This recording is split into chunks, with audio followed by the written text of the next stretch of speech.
Countdown for blast off. X minus 5, 4, 3, 2, X minus 1, fire.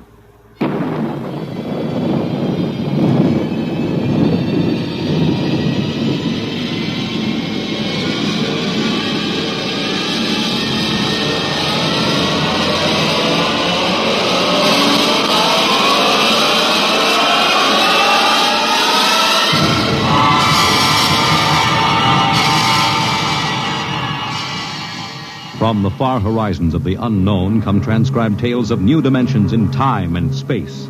These are stories of the future, adventures in which you'll live in a million could-be years on 1,000 maybe worlds.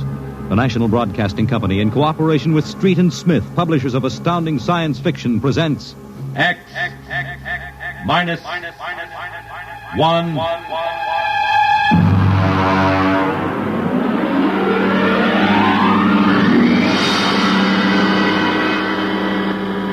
Tonight's story, Dr. Grimshaw's Sanitarium.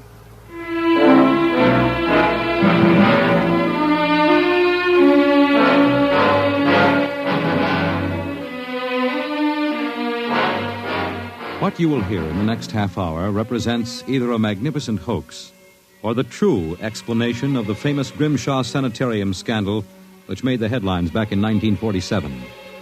The manuscript upon which this account is based was removed by the New York State Police from a fountain pen cover found in the doorway to Dr. Grimshaw's study. We offer this manuscript as evidence only. Whether it is authentic or not, you must judge for yourselves. My name is John Dougherty. I'm a graduate of Hamilton College, class of 34, member of Theta Alpha. I'm one of those fools who wanted some excitement in life, so instead of going into my father's shoe business, I became a private detective.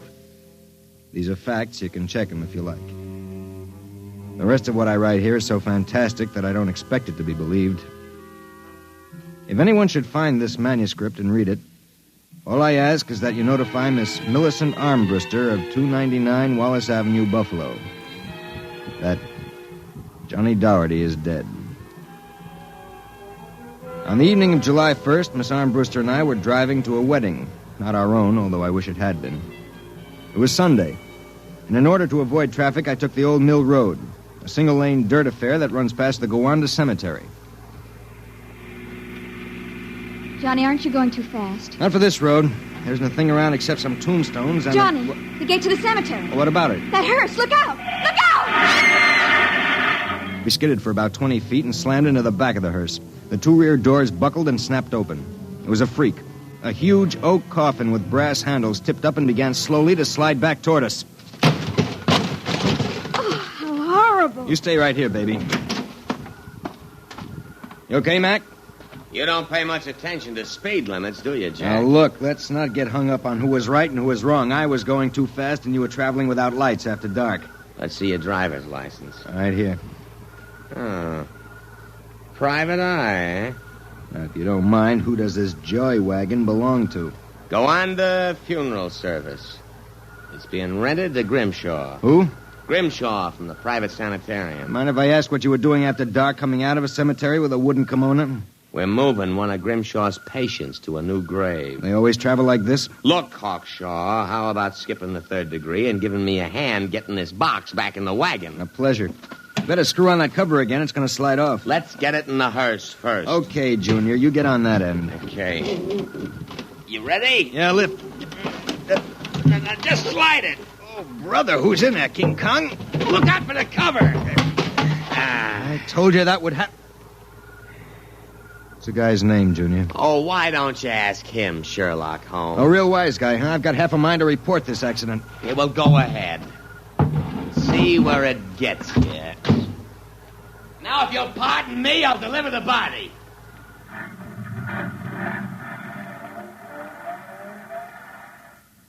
Everything all right, Johnny? I thought so until a few seconds ago. Listen, Millie, can you sit here in the car for another 5 minutes? Where are you going? For a stroll through the cemetery. Oh, Johnny, stop making jokes. When we lifted that coffin back on the meat wagon, I got a good look inside it. Ugh. Yeah, exactly how I felt.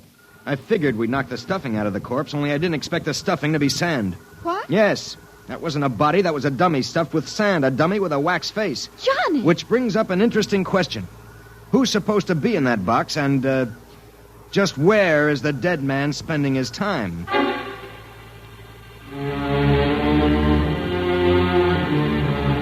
Sometimes in my business, when things drop off, you have to go out and, dig up new clients.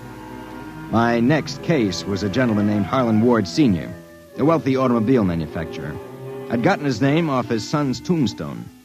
Are you trying to tell me, Doherty, that my son Harlan was never buried at Gowanna Cemetery? Exactly, Mr. Ward. But why? Maybe if you'll tell me the circumstances surrounding your son's death, I can help answer that. My son was a rather impetuous young man. Tall, good-looking. After his graduation from Princeton, he began drinking quite heavily. After he got into a couple of scrapes, we sent him to DrGrimshaw's Sanitarium in the hopes that he could be cured. While my wife and I were in Europe, we received word that he died, buried at Gowanna in our absence. Last week, my wife and I decided to have his body removed to the family vault here at Short Hills. How'd your son die? Suicide. You never saw the body? No, we couldn't get back from Europe in time. Now you tell me that his coffin contains a dummy. How do I know this whole thing isn't a plan to fleece me? You don't. But you're a rich man, Mr. Ward, and you're perfectly willing to take a chance that I'm on the level and that your son may still be alive. You sound very sure of yourself, Mr. Doherty. My fee is a $2,000 retainer plus expenses. What sort of expenses? However much it costs to take the cure at Dr. Grimshaw's Sanitarium.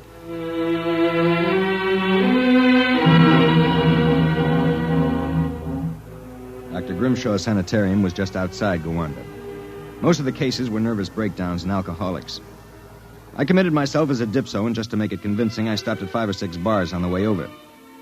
I was interviewed by Grimshaw himself, a small man with a fringe of white hair. You understand, Mr. Doherty. That's not my real name, of course, social reasons. We understand. Our paid clientele is very select, and our rates are very high. You'll be paid in cash and in advance, Dr. Grimshaw. How long does a cure usually take? That, of course, depends on the degree of alcoholism. This is my assistant, Dr. Boyner. How do you do? How do you do? We are accepting Mr. Doherty as a patient. Better place him in the ward with Mr. K and Mr. Craigie. Mr. K is a long-term patient, Mr. Doherty, a highly intelligent man, formerly a professor of plant pathology. Mr. Craigie suffers mild delusions. I think you'll find him rather amusing.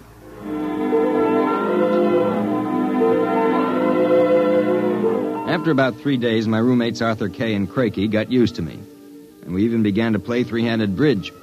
Kay was a chronic dope addict, an intelligent, sensitive man. Craigie was nothing but a clown. He kept a big black cat named the Professor, which he talked to as if it were human. And so I said to her, my dear Countess, if you don't like the company of my cat, then you don't like me. She looked at me as if I were insane. But, of course, the joke was on her because I was. Professor? The professor is very sociable. Excellent company. Except when he kills birds and deposits them in your bed. He's nothing but a feline murderer as far as I'm concerned. Ah, see? You have insulted him, Mr. K. Come here, Professor. Let's make friends. How about giving me your paw? Oh! Scratched me, you black devil. You insulted him. You hurt his feelings. Well, just keep him away from me. It will be a pleasure. I would advise you not to insult him again. Good afternoon and evening. Is he always as nuts as that? Ever since I've been here. What's his problem? Manic depressive. And a little paranoid, too. How long have you been here, Arthur? Grimshaw's 2 years. I left for a while, but I couldn't stay away from the junk, so I committed myself again.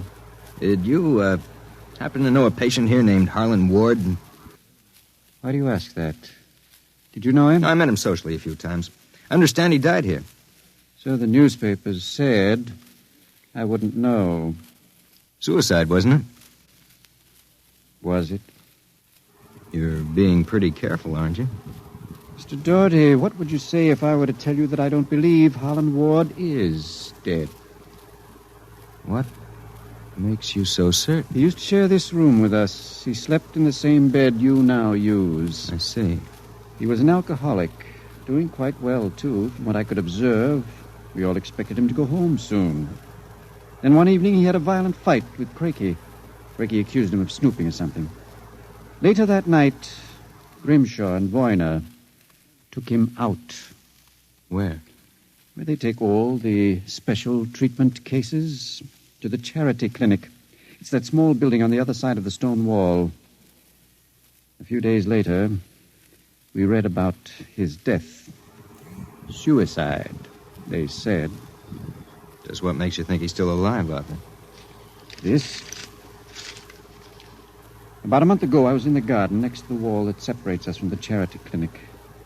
Suddenly, I thought I heard a sound, like a child whimpering. It stopped. And a moment later, this note came over the wall, wrapped around a stone. What's it say? Help me, for God's sake, Harlan Ward. Arthur, how would you like to have some fun? Like what? Like sneaking out tonight and going over the wall to the charity ward? What do you say? It would break the monotony a little. I suppose there's no real harm in it. Of course not. I'd go alone, but I'll need help scaling the wall. Will you do it? All right. I'll go with you.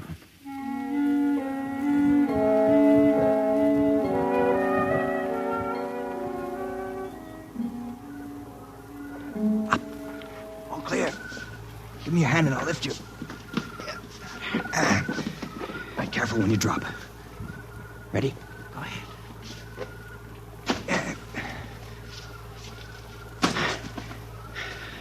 There's a charity building over there, the one with the lights in the basement window. Come on.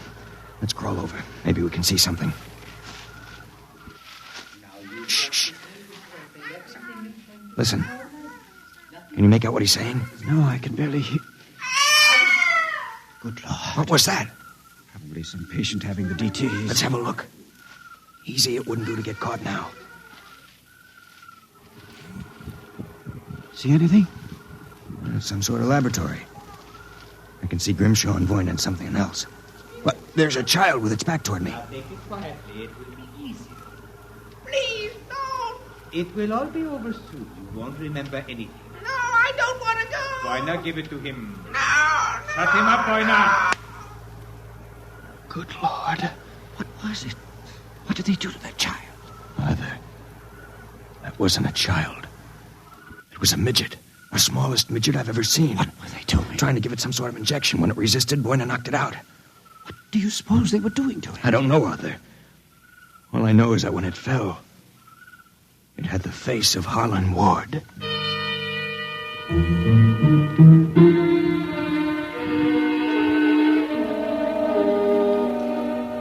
All the way back to our room, my brain was working like some frantic pinball machine. Only the score somehow wouldn't add up. The pieces were there, all right. A crazy old doctor, a brutal assistant, a private sanitarium, and a midget with a dead man's face. I thought that when I got back to our room, I'd have some time to think about it. I'd forgotten about our friend, the happiness boy, Count Crakey. So, I've caught you. Fine, you've caught us. Now how about crawling back into the woodwork like a good little count? Where were you? Mink hunting. Arthur and I like to go mink hunting at night. You make fun of Count Crakey? I shall report you to Dr. Voyner. You'd better not if you know what's good for you. So, you threaten me? Me, Count Crakey? I shall scream for help. Help! Help! Did you hurt him? Just knocked him out. What do we do now? Put him to bed. Hope that when he wakes up in the morning, he's forgotten the whole thing. And if he hasn't? He's too crazy for them to take seriously anyway. Come on, let's get him back into bed.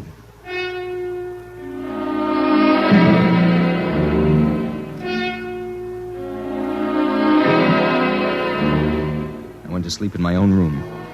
And the next thing I felt was the sharp jab of the hypodermic needle in my left arm. Hold it. It'll be useless to struggle, Mr. Doherty. In a moment, your motor nerves will be completely paralyzed. What's this about, Grimshaw? I might ask the same of you.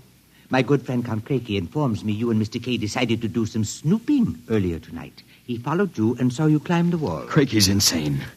Mr. Doherty, that is a matter of opinion. Crakey, what is this? Perhaps my assistant, Dr. Grimshaw, would be good enough to explain. Assistant? Yes. You see, I am the actual head of the Grimshaw Sanitarium. Count Craigie feigns many delusions, Mr. Doherty. But in this case, he is telling the truth. Count Craigie is actually Professor Ernst Hassler. Professor Hassler and I worked together in the Berlin Neurological Institute before and during the last war. Unfortunately, my political affiliations with the Third Reich were under investigation by the War Crimes Commission. However, Dr. Grimshaw managed to smuggle me into this country, where I masqueraded as a mental patient, in order that we might continue certain experiments which were interrupted by the American army. I can imagine the sort of experiments you conducted. You and your friend Mr. Kay will discover their exact nature very shortly, Mr. Doherty. It is a magnificent opportunity to serve science. I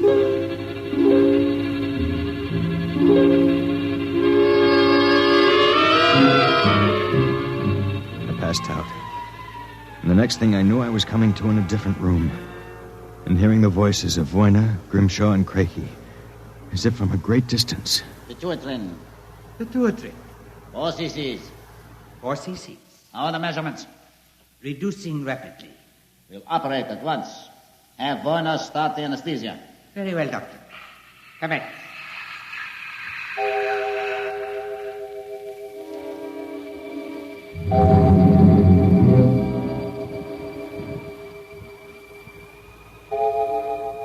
When I came to again, I had a blinding headache. I began to wonder if Craigie and Grimshaw weren't doing something to drive me insane, because I lost all sense of perspective. The room seemed to grow in size. I don't know how much time passed, but one day Craigie came into the room with a bundle in his arms about the size of a newborn baby. The bundle was my friend, Arthur Kay. And worse yet, I was exactly the same size that he was. Let me out of here. Let me out. Allow me to congratulate you, gentlemen. How are you feeling? You dirty monster. I'm disappointed, gentlemen. Do you not feel privileged to be a part of an experiment that will place me at the very top rank of the world's endocrinologists? What are you doing to us, you madman? It has long been established, gentlemen, that dwarfism and giantism result from injury to or malfunction of the pituitary and thyroid glands. The interlock between these glands was thought to be a hormone. I have discovered that this was incorrect. It was an enzyme. An enzyme I isolated some years ago. I was well on the way to synthesis in Germany when the surrender interrupted me. The interruption also limited the number and type of subjects on whom I could experiment. I was forced to find others. Such as Harlan Ward? Mr. Ward was only a control experiment. I suppose you planned the same for us. No, gentlemen. For you, I have reserved a special privilege. You, gentlemen, will be the first to test the full effects of the enzyme. In short, I intend that you, Mr. Kay, and you, Mr. Doherty, when the experiment is completed, will emerge as perfectly healthy, normal individuals. Except, of course, that you will be only 5 inches tall.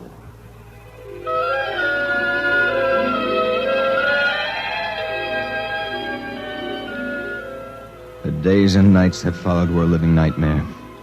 A nightmare from which Arthur and I awoke for brief periods to find ourselves in a strange new world. A huge, frightening world where everything seemed enlarged 100 times. When we finally emerged, we found ourselves imprisoned in a tiny mouse cage. Judging by the relative size of things, we could not have been more than 5 inches tall. Now we realized the experiment was at an end. That from now on, it was either escape or be destroyed. How's it coming, Arthur? Another moment. I think I'll have this lock. Work loose. And if we escape, then what? We'll worry about that after we get out of this mouse cage. Suppose we don't make it. At least you've written the story on that scrap of paper. Someone may find it and read it. Nobody will believe it. Then why did you bother to write it? I don't know. I suppose I want the world to know what happened to me. That does it. Help me push the door open. Now what? The first job is getting down to the floor. I think we can make it by sliding down the telephone cord. Are you game? Go ahead. I'm right behind you. Easy now. Look out! That does it. Now, if we can figure out a way to get out of the room, that should be... Uh-oh. Listen. Somebody's coming. It must be Craigie. We've got to hide. Here. The grate in the fireplace. He'll kill us if he finds us. Stay quiet. Well, my friends, time for feeding. I trust that you... So, you have managed to break out. It won't do, you know. There is no way you could have gotten out of the room with the door and window locked. I know you are in here. I would advise you to save yourselves trouble and give up. Very well, my tiny friends. If you prefer to play the game of cat and mouse, then I shall be happy to furnish the cat. There is no way you can get out. What now? He's gone for the cat. If that monster ever gets in here, we're goners. There must be... Wait a minute. What? You see that thin strand of wire running along the molding? What about it? It's the automatic fire alarm. When the alarm is tripped by a fire or short circuit, all the locks are sprung so that the patients can escape from their rooms. If I can short that wire before Cricky lets the cat into the building, let's go. There's a tiny sliver of steel from the cage on the floor. I'll work with that. You keep an ear to the door. Go ahead. This insulation is tough as rawhide. Christ, this stuff. Hurry up, Arthur, for God's sake. There it is. Stand away. I'm going to short it. Ready? Okay. We made it. There goes the door. Let's make a run for it down the hall. If we can get to the garden, we've got a chance. I smell smoke. The short may have actually started a fire. Come on. Wait a minute. I have to go back. The manuscript. Don't be a fool. There's no time. Come on. You go ahead. I'll catch up. Hurry up. I'll wait in the hall. Only a second. I got it. Come on. There's nothing to stop us now. Arthur? Where are you? It's funny. Arthur? Arthur? Arthur, what's happened to you?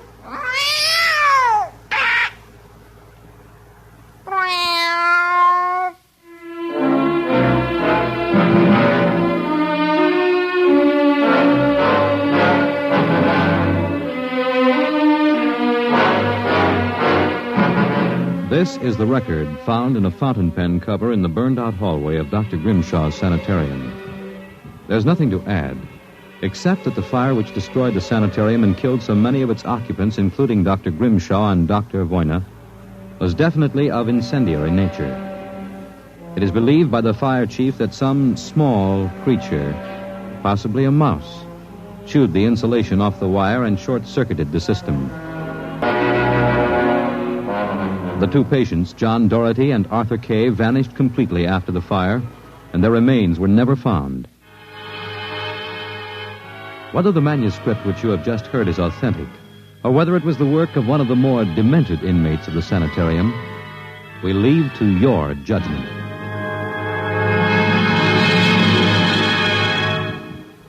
You have just heard X-1, presented by the National Broadcasting Company in cooperation with Street and Smith, publishers of astounding science fiction. Your announcer, Fred Collins.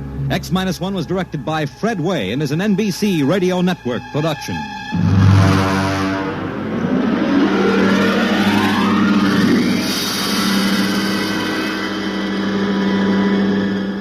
X-1.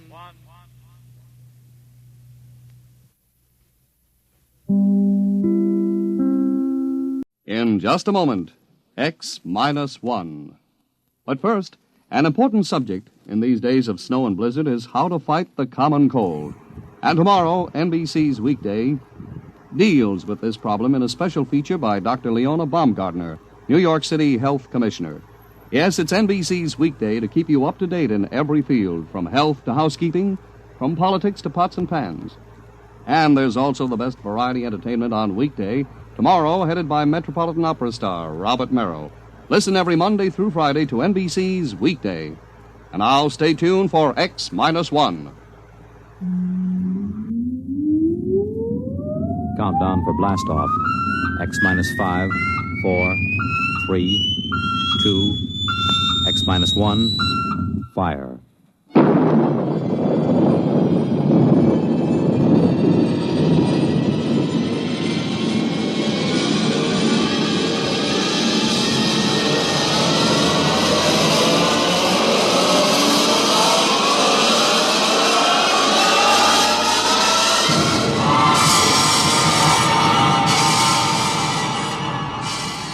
From the far horizons of the unknown come transcribed tales of new dimensions in time and space. These are stories of the future, adventures in which you'll live in 1,000,000 could-be years on 1,000 maybe worlds. The National Broadcasting Company, in cooperation with Galaxy Science Fiction Magazine, presents X minus 1.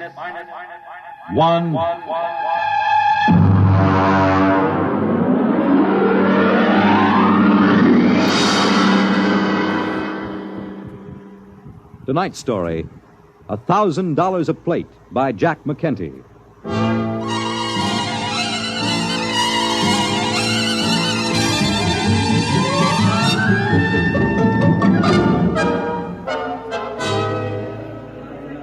Ferry ship from Deimos Space Station carrying cargo and passengers from Earth now arriving in Blasting Pit 6. Radiation clearance and quarantine officers report to passenger conveyor. Mars Airways to New Chicago, Port Kelly, Marsport, Marsport Park, New Amityville, and Nova Massapequa. Take off in 15 minutes. All aboard. Excuse me, sir. Could you help me? Sure, buddy. What'll it be? Cards? Dice? A little shot of distilled huckleberry? No, I just wondered if you could direct me Brother, you came to the right man. I can direct you anywhere you want to go. That's what I'm here for. You just get off the ferry? Yes, I came on the Phobos Queen. Yeah. You know you can spot 'em in my business. All right, what'll it be now? Well, I want to know how I can get to the observatory. The what? The Mars Observatory. You know, the Astronomical Research Center. What do you want to go there for? I work there, or at least I will. No kidding. Mm-hmm. You're one of them double-dome stargazers, huh? Yes, I'm an astronomer. Yeah, I heard there was a lot of you guys out there under glass, but I don't get out of town much. I got to keep my hand in, you know. Are you sure you wouldn't like a little flutter before you settle down in your rut? No, I never play cards. Occasionally a little chess. Uh-huh. I don't know if they got any chess in any of the casinos, but if you want, I could arrange it. You know, play against the house, $5 apiece for the kitty, and a C-note for checkmate. No, thank you. Can you direct me to the observatory? Well, you'll have to get a sand hack. None of the regular buses go by there. They just hit the casinos on the strip. Hey, I'll tell you what. The next ferry won't clear for another half hour. I'll walk you over to the hack stand. Well, thank you. That's very kind of you, Mr. Just call me Pusher. It's on account of my occupation, you know. Oh, I see. I'm Enright C. Bensinger, Dr. Bensinger. Well, it's a pleasure, Doc. Right this way. Well, this isn't exactly what I expected. Your first trip to Mars, huh? Yes, it is. Well, you'll get used to it. Out this way. Adjust your gills. Gills? Sure. Well, what do you think you're going to breathe outside that door? There isn't enough oxygen on Mars to keep a mouse alive. They gave you a standard issue when you got off the ferry. It's in that bag. Oh. Yes, I'm afraid I was reading when they explained it. The quarterly journal from the Harvard Observatory, you know. Hmm? Oh, yeah. I never miss a copy. Now, look, you put the nose clip in, see, and crack the valve. This way it compresses enough air to keep you going. Okay? All right, let's go. Cold. Sure, it's cold. Sand hacks are right up the street there. Beautiful. All the colors in the sky. I am surprised, though, in an atmosphere this thin, the sunset shouldn't be as spectacular. That ain't the sunset, Chief. That's the new sign on top of the Canal Casino. Right there behind you, see? Fun. Yeah, but if you want a square shake with the dice, you go to Harry Harvey's place, the Red Sands Hotel. I suppose the seeing is excellent. You're telling me. You know, he's got a line of girls like you never see nowhere else. Oh, I'm afraid I meant astronomical seeing. The telescopes, you know. Hey, you got an idea there. Telescopes. What's that? Nothing. Fireworks. It's a Mardi Gras. So what? Mardi Gras. You know, big party all over town. Parades, costumes, liquor, fireworks, gambling. You know, big celebration. Well, what's the occasion? An eclipse of the two moons. Oh, but that occurs very frequently. Oh, sure. You'd be surprised how much a Mardi Gras ups the take on the strip. Well, here are the sand hacks, and look, don't let them hackies charge you more than $15 for the trip. Just tell them you know me. Just tell them Pusher sent you.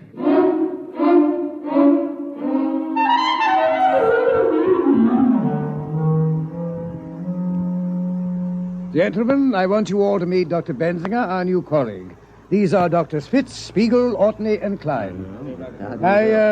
I'm sorry to introduce you to our team at such a critical moment, but our situation is rather desperate. Well, I'm afraid I don't understand. Spiegel, show Dr. Bensinger your plate. Here, just look at this. Just look. It took me 8 weeks working with the computer to plot this plate, and look. It seems fogged. These streaks, I don't believe I've ever seen them on an astronomical photograph before. What are they? Skyrockets, that's what they are. Skyrockets. Morton, I tell you that they fired them in our direction on purpose. All right. Calm down, Spiegel. Calm down. Do you realize that it will be 12 years before this particular conjunction can be photographed again? Morton, you've got to do something. Couldn't you write a little note to the Chamber of Commerce and ask them to eliminate the fireworks? We've written a note every time a small boy lets off a Roman candle, and it was no use. I tell you, they fire them this way on purpose. I'm afraid that's true. The other directions around town are either oil refineries or homes of the casino owners. I don't suppose there's any chance of moving the observatory, then, out into the desert. My dear Dr. Benziger, we'd have to bring in crews to tear it down, other crews to move it and set it up, not to mention breakage and replacement, which would involve more freight from Earth at $7.97 per pound, dead weight. As it is, the immense costs add up to a staggering total. Do you know what a single photographic plate costs us, counting overhead? $1,000. Well, then what is the answer? Another letter to the town council, I suppose. Let me write it this time, Dr. Morton. My grandmother used to have several rather picturesque phrases which I believe I could translate. No, Spiegel. Dignity, remember? We are an adjunct of Harvard University. Dr. Spiegel, I shall ask you and Dr. Benziger to accompany me in person to the town council. Surely they cannot turn down a rational request in the interest of science.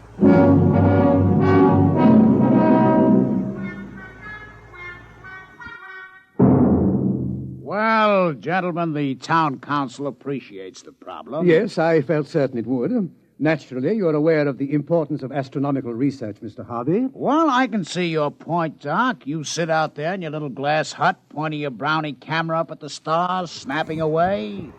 But you got to look at our point of view. Oh? Now you take my place. Harvey's Red Sands. I got a heavy investment. 14 crap tables, a half a dozen roulette wheels, and the rest of the overhead. I got to keep them wheels running. It's the Mardi Gras that drags the suckers in. But really, Mr. Harvey, we were just asking you to curtail the pyrotechnic display. Now, wait just a minute. I'm as clean living as the next guy. Oh, Dr. Benziger means the fireworks. Oh. Well, I'd like to help you out, boys, but I look at it this way. Those stars you're looking at are going to be up there for a couple of 1,000 years. But a sucker is different. You got to grab him while he's still healthy. But in the interest of science, surely the town council can't agree with you. Doc, the town council is made up of Joe Rocco, Pete Carney, Alex the Armenian, and me. We own the 4 biggest houses in town. So go ahead, fellas. Take all them snapshots you want to. And if you happen to lower your telescope, get a couple of good ones through a window of the Grand Canal Hotel. I'll take a couple of 8x10 enlargements. I'll see you around town.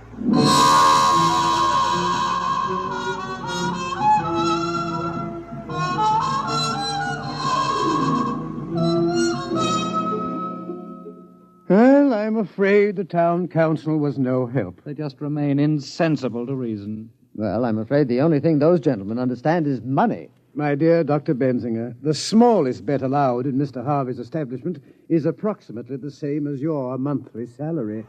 Oh. Dr. Morton, suppose the gambling operators were suddenly to lose a great deal of money. They never do. Of course, with the ordinary layman playing against them. But suppose the best scientific brains were to concentrate on a simple matter like the probabilities of a given roulette wheel, or the combinations and permutations applicable to a game of poker. We could put the main computer on it. Doctor, are you seriously suggesting... Well, I think he's got a point. If we could give those casinos a shellacking, they might stop the fireworks just to get rid of us.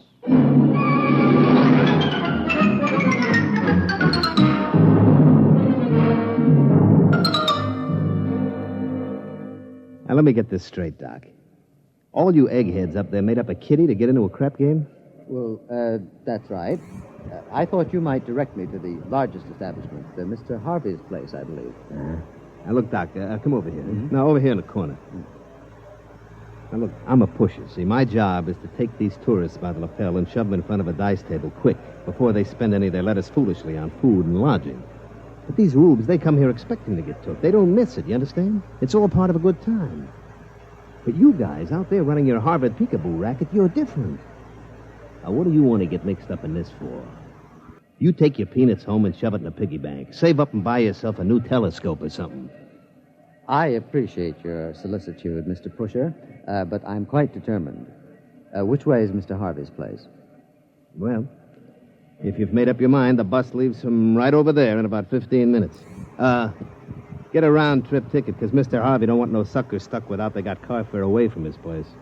I shouldn't worry about that. Frankly, I expect to leave Mr. Harvey flat broke. I'll see you just before dawn.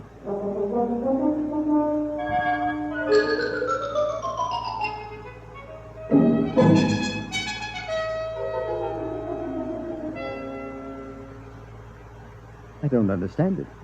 I just don't understand it. But what happened? Luckily, a certain Mr. Pusher was generous enough to lend me $15 for a sand hack. Otherwise, I would have had to walk. Well, that was rather decent of him. Well, not exactly. He said he gets a percentage when he pulls in a ripe chump. You mean it's all gone? Every dollar. I just can't understand it. I kept careful notes. I followed the formula that was worked out by the computer. I calculated the odds by slide rule, carrying them to the 4th and 5th decimal place. I just can't understand it. Mr. Pusher said that I had a frigid digit. A what? A cold finger. I gather that's the opposite of a hot hand. But according to the games theory as outlined in the last International Congress of Theoretical Mathematics... Unfortunately, at the last Mathematical Congress, they weren't trying to make a 4 the hard way. There they go again, skyrockets. I was hoping to get at least 3 plates in before they started. And the crushing blow occurred when Mr. Pusher offered to sell me my horoscope. No. Yes. Oh. He said anyone was a fool to get into a dice game if the stars weren't right. Now, there's an example of what we're up against. Medieval superstition existing side by side with hydrozyne rockets and nuclear space drives. Shocking! I'm not so sure. Might be a good idea. Dr. Morton sent for the staff psychiatrist. Benzinger has scratched his reflector. No, gentlemen. Pusher was right. Every man who's going to gamble should have a horoscope. It's very important to know what the stars say. What are you talking about? And where on Mars is the place best equipped to tell you what the stars say? Oh, no. Dr. Benzinger. Gentlemen, I tell you, it may be a stroke of genius.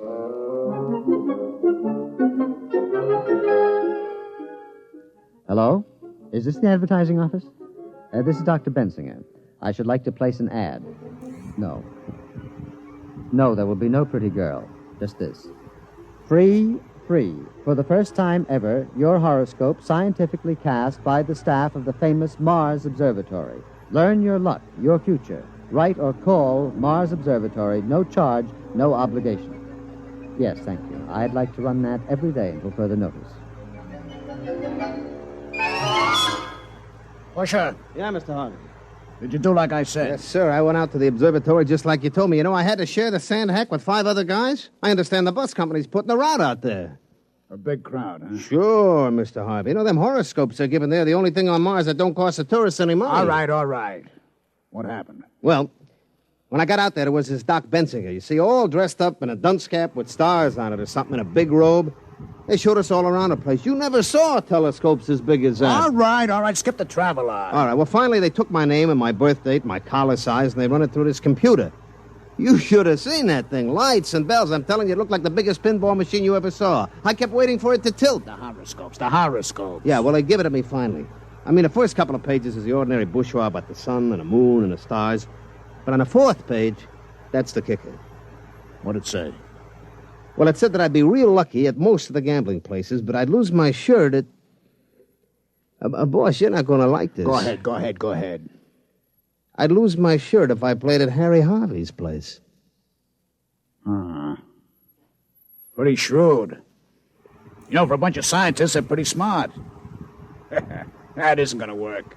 Who in his right mind is going to pay attention to a lot of hooey like that? Sure, Mr. Harvey. Can I go now? What's your hurry? Well, I'm going over to Purple Flamingo to play a little poker. I mean, after all, they say I'll be lucky any place but here. I mean, you can't argue with science.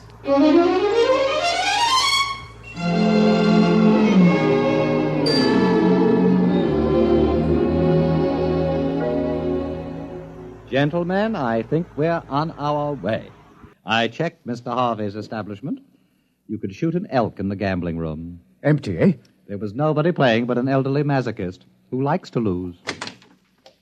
Dr. Morton, we have a visitor. Bensinger, I have asked you please to take off that confounded astrologer's hat when you come into my office. It embarrasses me. Oh, I'm sorry. But, Doctor, allow me to present Mr. Harry Harvey.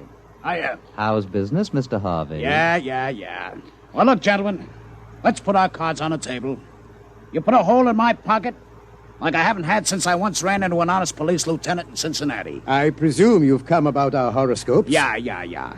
Let's shoot or get off the foul line. How much?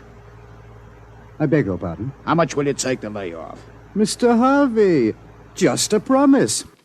What? You're on the town council, Mr. Harvey. Now, the next time the question of tourist entertainment is discussed, we want you to vote against any fireworks display. Well, sure, that's no problem, but look, I'm only one vote. Oh, don't worry, Mr. Harvey. Every one of the casino owners on the council will have his turn to be, mentioned in the stars. Yeah? You gonna knock us off one by one like a flight of ducks? Well, that's the general idea.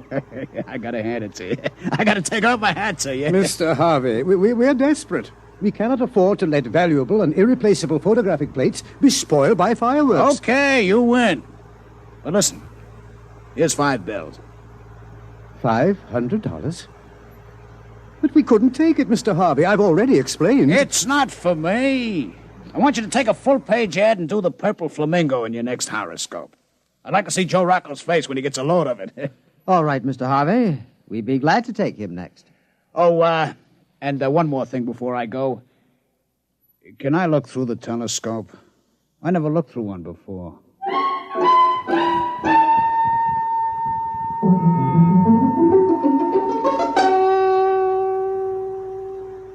Well, that's the last of them. The Red Sands, Frank Land's Paradise, the Martian Gardens, the Two Moons Club. And the Purple Flamingo. Dr. Morton, we've got them all. There will be a meeting of the town council a week from now, and after that, no more fireworks.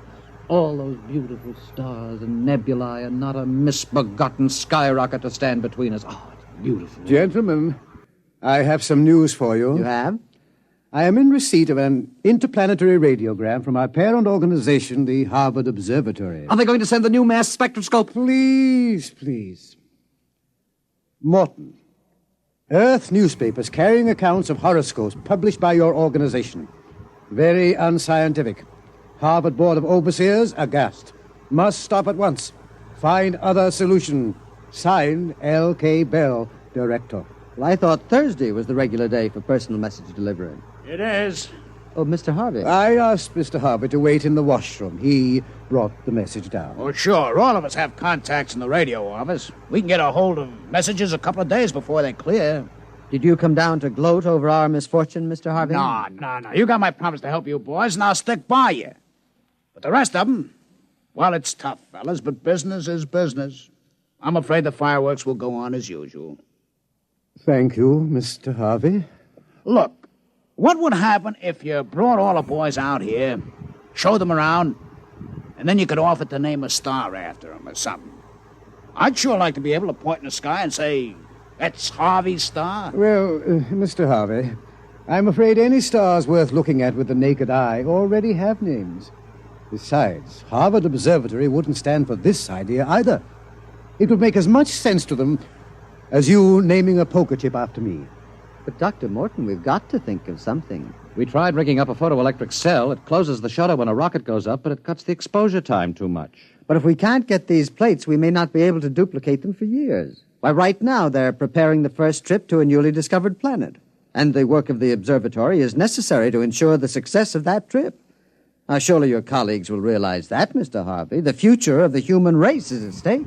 Doc, the only race those jokers are interested in takes place at Tropical Park. Look out there. They're starting the fireworks. All of them heading this way again. No. It's nothing personal. It's just that if we point them any other way, they're likely to splash people. Or maybe set something on fire. You mean if the rockets misfired and get the tourists all wet, there would be trouble? Oh, sure. You couldn't have that. A guy with wet pants ain't going to stand around no crap table for hours. Mr. Harvey, do you really want to help us? Well, sure. I promised, didn't I? Dr. Spiegel, do you think the research library would have any material on pyrotechnics? Bensinger, what do you have in mind? Well, Dr. Morton, I was thinking of fighting fire with fireworks.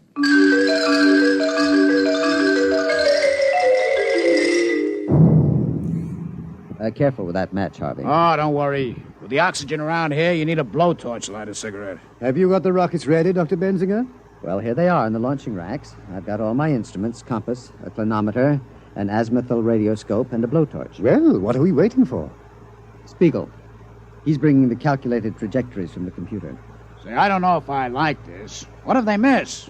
Or they go off too soon or something? Oh, nonsense, Mr. Harvey. You forget. We're scientists. Here are the figures, Benzinger. We double-checked them on the master computer. All right, then, let's go. They'll be starting the official fireworks any minute. Azimuth 360.3570. Check. Elevation 49.3740. Check.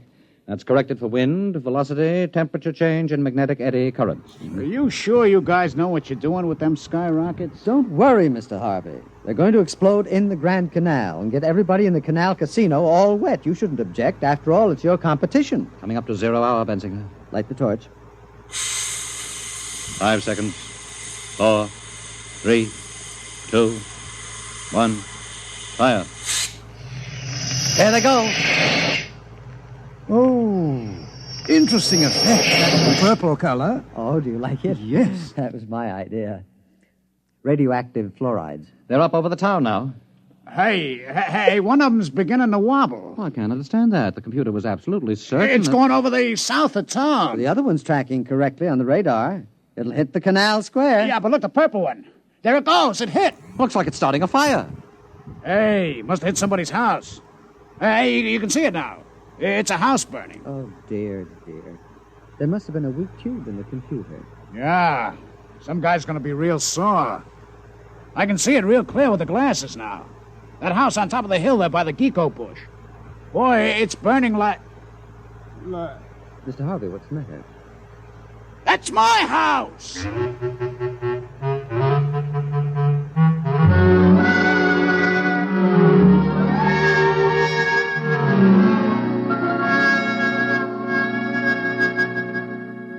Dr. Benzinger, I've called you in to read a letter that I've written to Mr. Harvey. Oh, do you know his address? I believe he's staying at his gambling establishment. His house was a total loss. Yes, well, yes.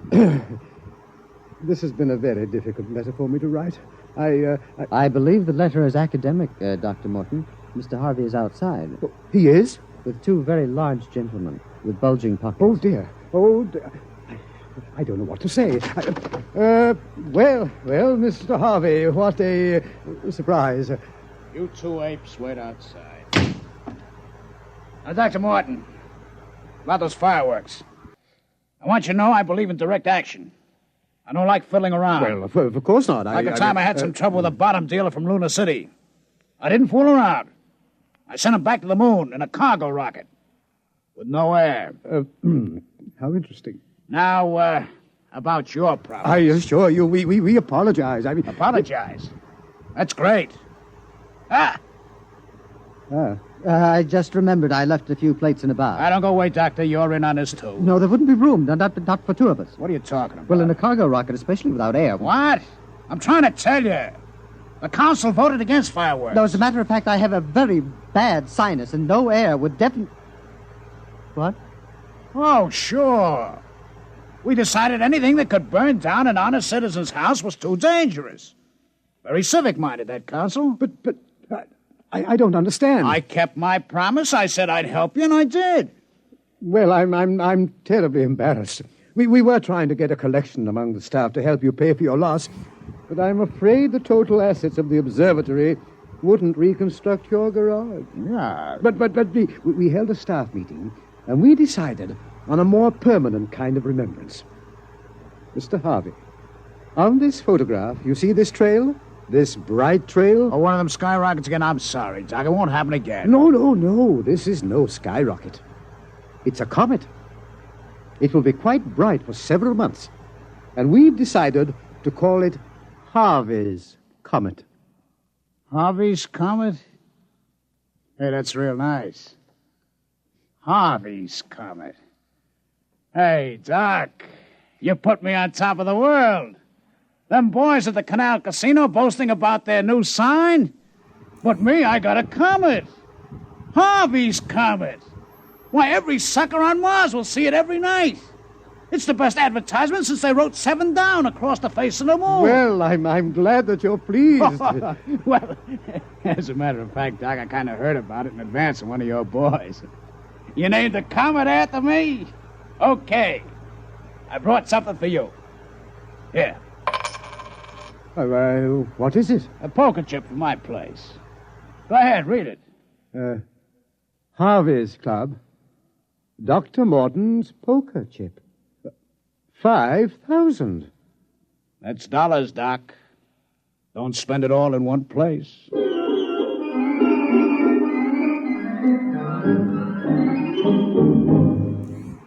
You have just heard X-1, presented by the National Broadcasting Company in cooperation with Galaxy Science Fiction Magazine. Your announcer, Fred Collins. X-1 was an NBC Radio Network production.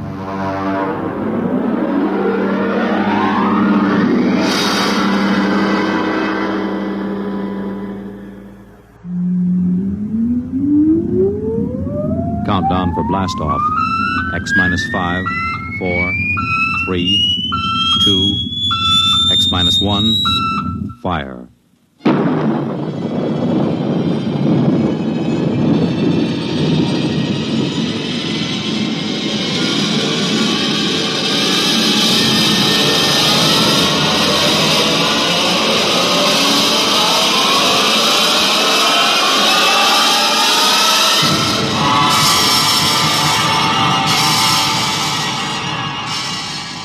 From the far horizons of the unknown come transcribed tales of new dimensions in time and space.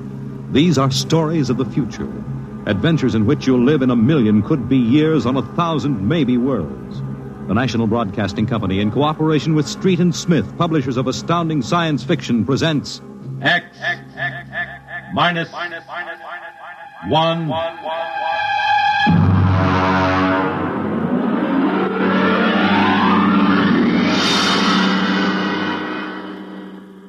Tonight's story, First Contact, by Murray Leinster.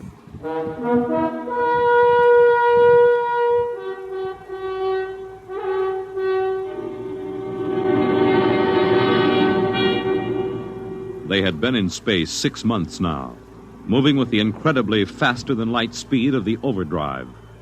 In 6 months, they had gone from Earth outward and outward to the crab-like nebula with the twin stars. A routine flight of exploration and scientific research. Solid object about 90,000 miles away, sir. Located, Dort. Exactly. Identify it. A small object, sir. Captain, I've never seen anything like this before. Whatever it is out there is coming toward us at an incredible speed and retreating to zero just as rapidly. What's the mass of the object, Dort? Well, it varies with the distance from us, sir. Step up the scanners. Nothing, sir. Absolutely nothing shows out there. And yet there must be something. Those alarms are foolproof. Action stations, man all weapons.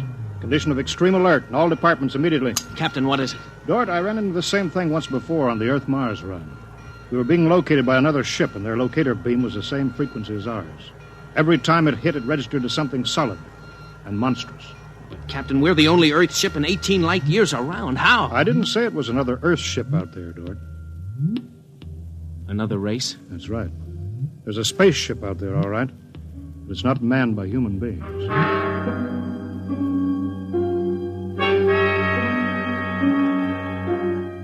It had been contemplated and speculated upon. Mathematically, it was almost a certainty that such a race existed. But in 18,000 Earth years, no human spaceship had ever encountered them. Now the situation was precipitated, and somewhere outside the Earth vessel there was an alien race. Of what shape? Of what quality? Of what psychology? It's moving, sir. Heading right for us. At that speed, we'll be in touch in 10 minutes. Heading right for us, huh? Just what we'd do if a strange ship appeared in our hunting grounds. Friendly? Well, maybe. We'll try to contact them. We have to do that. But friendly? Thank the Lord for the blasters. They may not be hostile, sir. Well, they may be. That's what I'm paid for. Put on this job for, to worry about the troubles that may never happen. To all hands, now hear this. A ship is approaching manned by an alien race. I'll give the signal for attack or defense if it be necessary. There'll be no move made unless I give the order. I do not wish to provoke trouble. Stand by. Their ship is slowing down, sir. It's stopped. Weapons Department, report. Weapons Department, report. Alien ship remarked. Target fixed. Weapons alert. Communications Department, report. Communications Department, report. We're receiving a modulated short wave, sir. Frequency modulated. Apparently a signal. Not enough power to do us any harm. We'll try to make some sense out of it. Report any progress to me immediately. One thing in their favor, sir. They didn't attack immediately without question. They're trying to establish contact. That seems to indicate they're reasonable. We'll see. What are they doing now? Can you make out the locator screen? Bring that power up. Yeah, they're doing something now, sir. There's a section of the hull opening.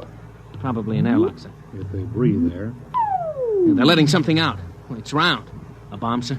Unknown object released from alien ship. Observed by Weapons Department and targeted. Stand by. See what they're doing, sir? They've left the object out there right where they were. And now they're withdrawing the ship. There's no reason why that object couldn't be a bomb, Mr. Dork. Intended to let us think precisely as you're thinking right now. I just have a hunch, sir. I think they're friendly. I think whatever it is out there is a means of communication. You're probably right, but I won't gamble the ship on a probability. Sir, I'd like to volunteer to go out there and look that thing over. You understand whoever does examine it is expendable. Yes, sir. Requisition a lifeboat. If it's all right with you, sir, I'd prefer just a suit with the drive in it. It's smaller and the arms and legs won't make me look like a bomb. And I'll carry a scanner, sir. You may leave when you're ready. Thank you, sir.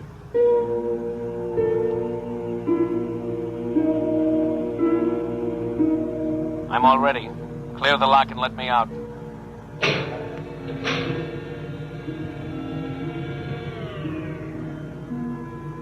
Weapons Department reporting to the captain. Mr. Dort located. Mr. Dort is targeted. Stand by. If that object out there is a device to capture one of our people for observation and questioning, it'll be blown out of existence, including Mr. Dort. Stand by.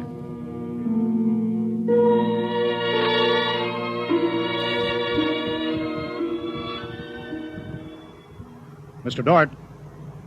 Mr. Dort. Report. Object, as you can see on the scanner, sir, is covered with many small horns, like the detonating horns of the obsolete mines formerly used in naval warfare. Is that their purpose, do you assume, Mr. Dort? I'm going to find out, sir. I'm going to grab one. Mr. Dort. I'm here, sir. I don't think this is a mine. Circle it so we can see it completely through your scanner. Deadlock, sir. Nothing to report that the scanner hasn't shown you. Oh, wait a minute, sir. A section of the outer hull seems to be opening. Do you see it? Very good, Dort. Hold that. I'm sure it's a communications device, sir. It looks like it. Fix your scanner so it'll focus on that communications device. Return to the ship.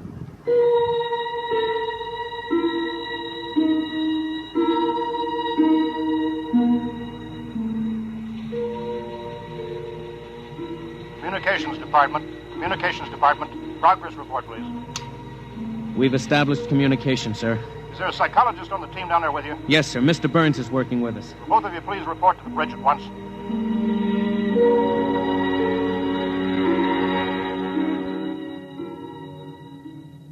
Oh, you look tired, Dort. We've established fairly satisfactory communication, sir. They seem to have highly developed thought patterns. We got a satisfactory translation from the machine on the fourth attempt. We can say almost anything we want to say to each other now. Of course, how much of what they tell us is the truth, we have no way of knowing. Mr. Burns, you're the psychologist. What do you think? Well, I don't know, sir. They seem to be completely direct. They haven't let slip even a hint of the tenseness we know exists. They act as if they were setting up a means of communication for friendly conversation, but, well, there's an overtone that... Yeah. Well, Mr. Burns, I have a decision to make. On the one hand, opening contact with the friendly people of a vastly different culture could only be beneficial to us of Earth. On the other hand, if they're hostile, I ought to blast them out of existence without any other preliminaries. Oh, but, sir, you can't... I'm not talking to you, Dort. It's not warranted yet, sir. Yes. Now, hear this, all departments. Hear this, all departments. This ship is on an extended alert. Provisions will be made so that personnel can have maximum rest and nourishment.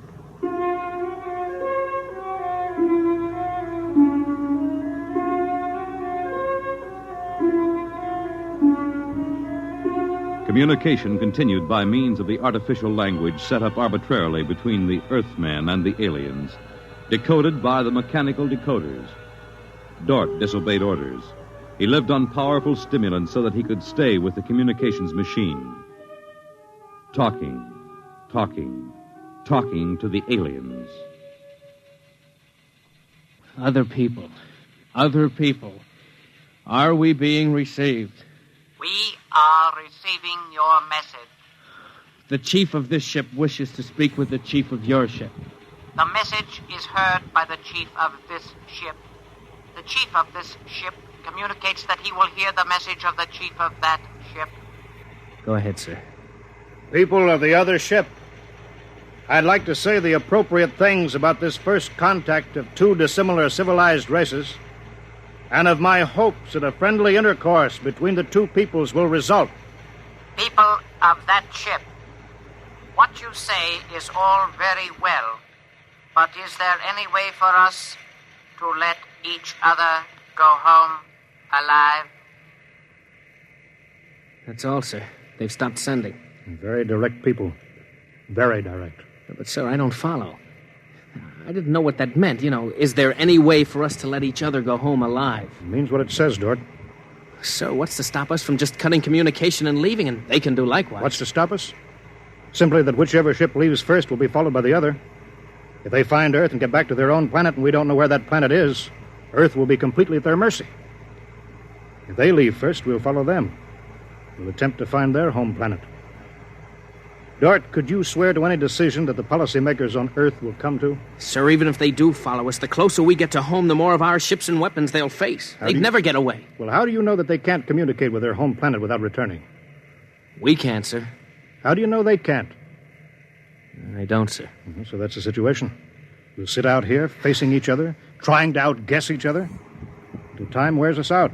And we'll have to face the fact either they destroy us or we destroy them. Navigation officer, attention. Navigation officer, attention.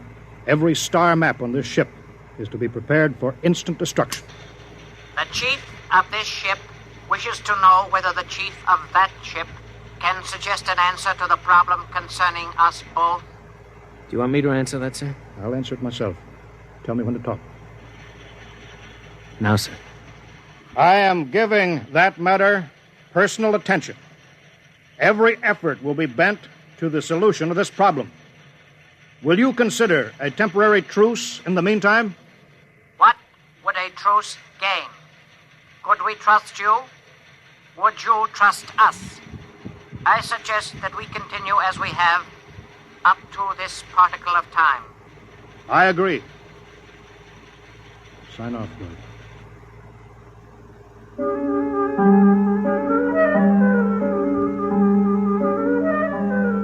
Weeks went by, and during the weeks, the exchange of information continued without let-up. What particle of time are the people on that ship at? The resting time. All rest except myself and others on alert duty. Same on this ship. You people of that ship are very similar in many ways. Do you have a family? I have a mate. I have a mate and 3 offspring. It is too bad for them, as well as us, to have to kill each other. This ship can't see any way out of it. Can that ship? If we could believe each ship, yes. Our chief would like it. But we can't believe you, and you are afraid that we do not tell the truth, although we do. This ship would trail you home if this ship were able to. That ship would do the same. But this ship feels sorry about it. I believe you're a friend. I share your belief and like you. But there is a possibility that you were put to make a trap for me. I will stop now and think it over.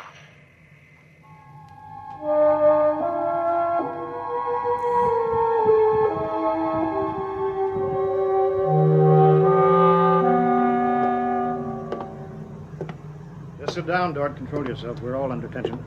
Doesn't do any good to pace like some caged animal. Yes, sir. All right, now I've read the complete transcription of your conversations with this one alien. What does it prove, Dort? Sir, these people are so much like us in their thinking. Well, sir, they're likable. They're likable and they breathe oxygen. Their air is 28% oxygen instead of 20. But they could do very well on Earth. It would be a highly desirable conquest for them. Dort, I'm as set against violence as you are. I don't see any way out of this. And I think we've got to break this status quo. So if in 70 hours we don't see any other way, then I have no further choice. I'll blow them to bits.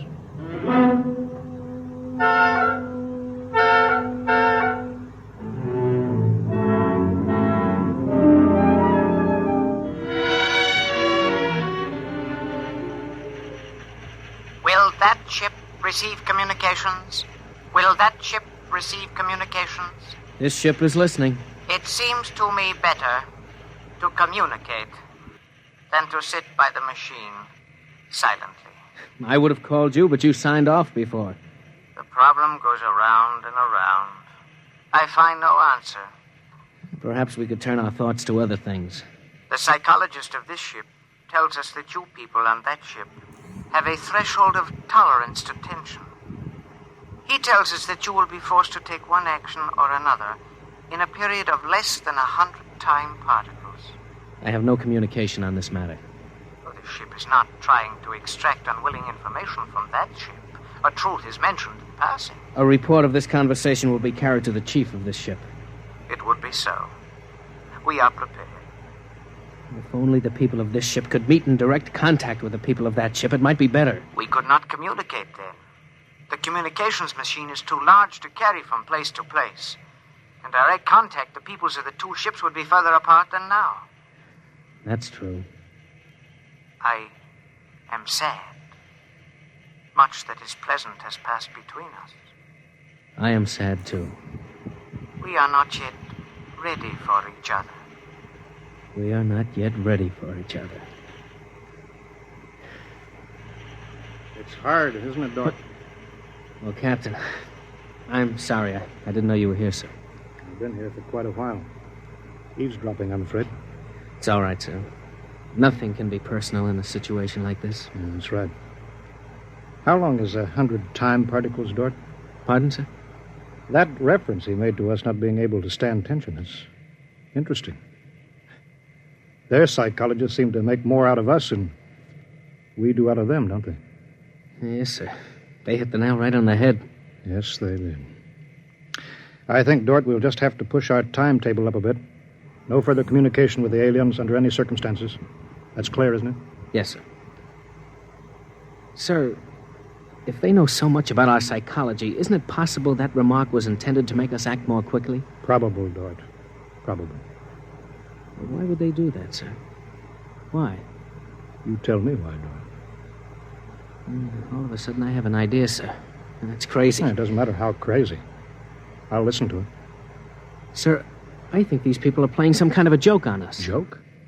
A joke, Dort? Yes, sir. Over and over again, I've noticed what I think is a sense of humor. A highly developed sense of humor. Do you recall when we went to all the trouble to set up a fictitious star map and then they just sent us back a mirror image of the same one? I think somehow they're playing a joke on us. Maybe you're right. In which case, you've seen practical jokers, Dort. Their jokes aren't always funny. Sometimes they hurt people.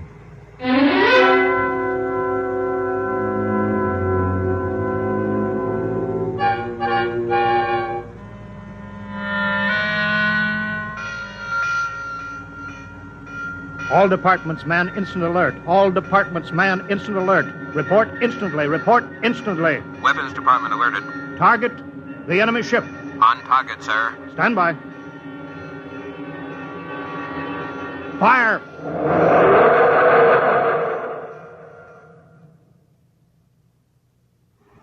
They're gone, sir. Not a trace of them left. Not a tiny trace. Now we can go home.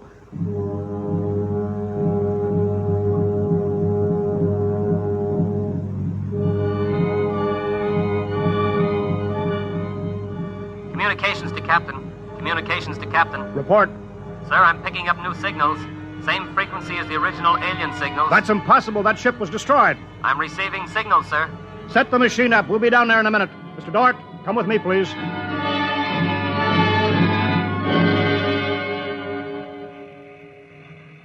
It's good to be on the way home. Yes, it is good. Do you suppose we'll ever figure out what happened to the other ship? Never. A blinding flash and they were gone. I suppose they couldn't figure a way out of the situation. An unstable people. They had no sense of humor to cope with the situation. They exploded themselves out of existence. It seems reasonable.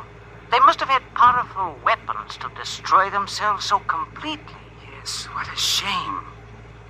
In a way, I grew to like them. This isn't meant for us, sir. I don't know what's happening, but I think we're overhearing a private conversation. I understand, Dort. Be quiet, will you? Many things might have come out of a relationship with that people. They were describing a disease they call cancer. I think it is similar to the Frogren syndrome. We might have helped them. They might have helped us, too. Well, too bad. We'll never find them again, I think. The odds of such a chance meeting in the vast space of the whole universe. There are no figures for such odds, are there? Turn it up, Dort. Turn it up louder. That's all there is, sir. Signal stopped there. Sir, I don't know how, but somehow when we fired at them, we didn't destroy them, but we did set up a condition whereby they've become invisible to us, and we've become invisible to them. Captain to Engineering Department. Halt forward motion. Captain, why are we stopping? Listen, Dort, you say they're invisible. They are, but they're not destroyed because we just heard them. They're out there somewhere. Invisible. Well, you heard them, so they're heading for home. We're invisible to them, too, sir. How do you know, Dort? How do you know this whole thing isn't a setup? Well, suppose that's true, Captain. You heard their conversation. They weren't talking like any monstrous people. They seemed decent and warm, just as decent and warm as we are. How do you know this conversation wasn't planted, deliberately set up for us to hear? How do you know that, Dort? Yes, sir, you're right. They may be out there and they may not. They may be telling the truth or they may be trying to trick us. They may be friends or they may be the most deadly enemies. You said they had a sense of humor, Dort. What a joke to play. To deliberately set up a situation where we wouldn't know fact from fantasy, truth from lie. Wouldn't that be a joke, Dort? Yeah, but we don't know that they did that, sir. And we don't know that they didn't.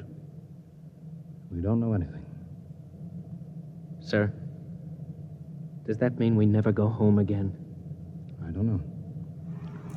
I have to think about it. I have to think about it.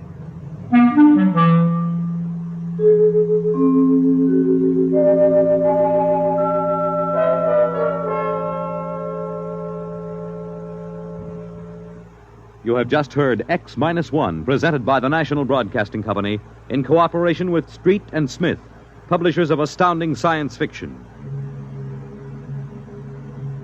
Tonight, by transcription, X-1 has brought you First Contact, written by Murray Leinster and adapted for radio by Howard Rodman. Featured in the cast were Wendell Holmes, Bob Hastings, Clark Gordon, William Lally, and Stan Early. Your announcer, Fred Collins. X-1 was directed by Daniel Sutter and is an NBC Radio Network production.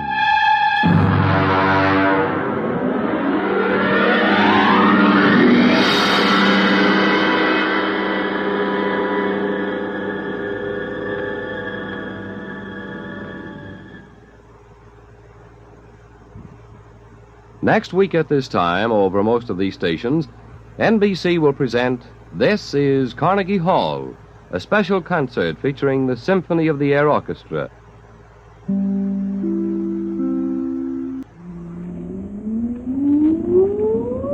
Countdown for blast off.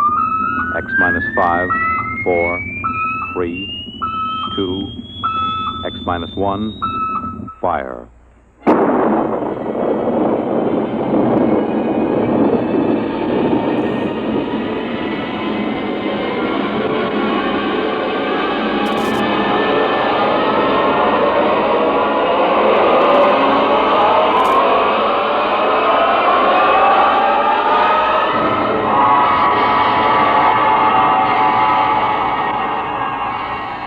From the far horizons of the unknown come transcribed tales of new dimensions in time and space. These are stories of the future, adventures in which you'll live in a million, could be years, on 1,000 maybe worlds. The National Broadcasting Company, in cooperation with Galaxy Science Fiction Magazine, presents X minus 1.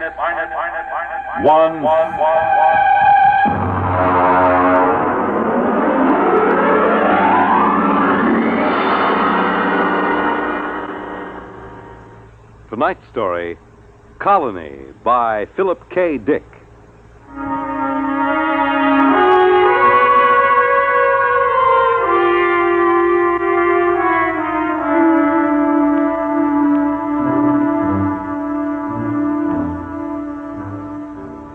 The existence of Planet Blue, the fourth in orbit around a G-type sun somewhere in the Aldebaran sector, was predicted by spectroscopic analysis and spatio-mathematic equations some 50 years before an exploring mission was dispatched to it. The research team, under Commander Stella Morrison of the Colonial Administration, went into orbit around Planet Blue at 0700 Standard Sidereal Time. Authorized procedures were followed. Aerial photography completed, Commander. Anything show on the plates?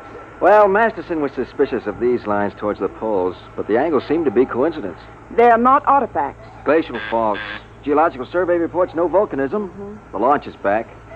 Dodge has a landing site pinpointed. Preliminary atmospheric tests look good. There's a 0.7 bulge in oxygen, but it's just enough to make you feel good. Looks like an open-air job. No pressure suits or condenser masks. Well, that's precisely what they thought on Centauri 1. And the whole expedition was wiped out by spores. Of course, I was assuming a favorable biocheck. Preliminary photographic survey, Mr. Wood. Thank you, Dodge. You want them played back here? We haven't transcribed the tape. If you please, Lieutenant. 393. Al, pipe the photo tapes up here on 324. Looks like a green world, all right. Punch up the tape, if you please, Lieutenant.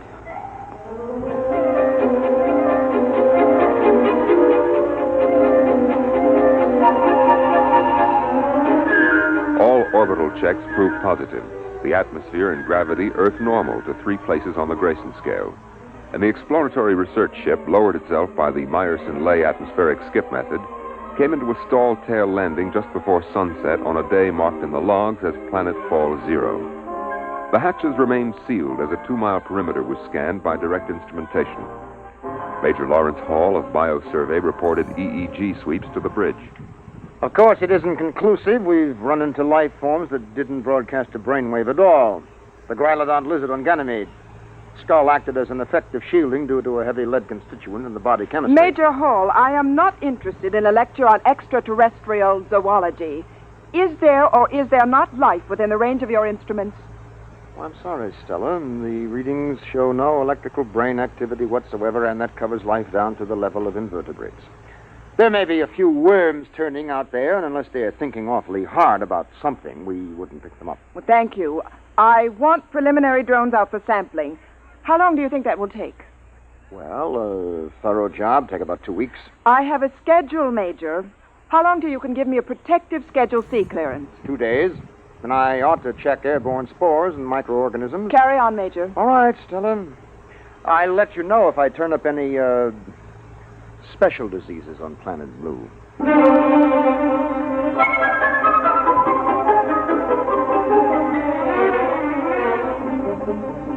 Drone sample missiles were dispatched at sunrise. Air scoops, ground samplers, and vegetation choppers returned to base, and the bio team instituted full prescribed tests. Immediately identifiable airborne dangers were ruled out.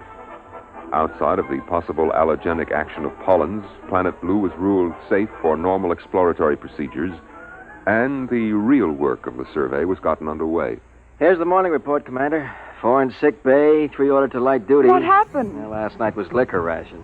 Oh. Survey teams out in the field, bio crew under Major Hall, agronomy, ecological, geological, and deep map teams out. Any reports back?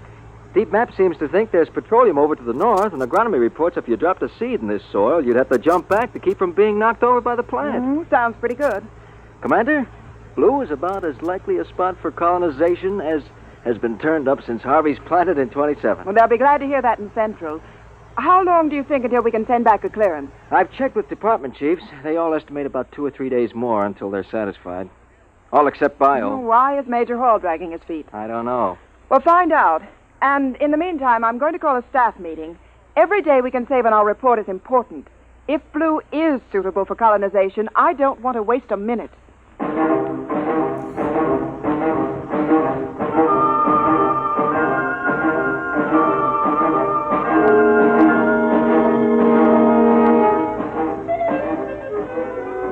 By planetfall plus 3 weeks, all departments had reported favorably except biology. Ecological survey pointed out the difficulty involved in the necessity of importing animal life. But this problem had already been met in the colonization of Gamma 2 and 3, when an entire ecology had been transported in frozen gene banks and fertilized and incubated on the site. Biology, however, still withheld a favorable report. Look, Larry. What is the secret, Stella? Cold formality on the bridge and Larry when you're in my lab? Well, I'm serious. Well, I've just gotten an official query from Central. They want to fish or cut bait on blue. Your department is the only one holding it up. We're 2 weeks behind schedule. And the first colony on Vishnu was right on schedule, and 7,000 died of green spot. That was before the full biocheck technique was worked out. My dear, do you know how many different microorganisms there are in a cup full of dirt? I'm not a freshman student of biology. Oh, dear. And I was hoping I could tempt you into some field work. Someday, Larry, you're going to make some remark in front of some junior officers or even enlisted personnel, and I'm going to have to call you on it. I'm afraid for your dignity, my dear. Look, I'm in charge of this expedition. My dignity happens to be a function of command, and as such, it's a survival factor. Ah, well, then you had better take it easy at officers' mess. You know, I saw 2 biomates watching you, climbing the ladder to the bridge. Do you know what their affectionate name for you is? Major Hall. I'm serious. I want a bio clearance as soon as possible. And you will get it. As soon as possible. And when will that be? When I'm satisfied. Are the bugs here so dangerous that you're afraid of them? No, on the contrary. We have yet to find a harmful life form. Well, you didn't report that. If there are no harmful life forms... No lice. No disease germs. No malignant virus. Well, then what are you waiting for? There should be. There should be at least one little fellow who could give you a common cold. Look, sociology section found no native narcotic plant life. And inasmuch as there is no humanoid life, there is no bootlegging, gambling, immorality, and pornography either. By analogy, that would be a good reason not to colonize. Is that the idiotic logic you're following? Microbiology is a little different, Stella. And anyway, what is the rush? Blue is something different. There's something peaceful in the air. Why rush to bring picnickers who drop candy wrappers and fill the pools up with empty beer cans? Larry, I have a planned board conference in 10 minutes. If you don't bring in some kind of a report by then, I'll have to supersede you under a Section 23. Ah, yes, that's what happened on Vishnu, isn't it? Followed by green spot and the wagons to drag the corpses out of the colony streets. Never mind that, Major. I want a report. In the biology section lab, Major Lawrence Hall continued to examine tissue samples from lower fauna and flora samples brought in from Planet Blue. He settled a container of prepared slides and flipped the switch on the electron microscope.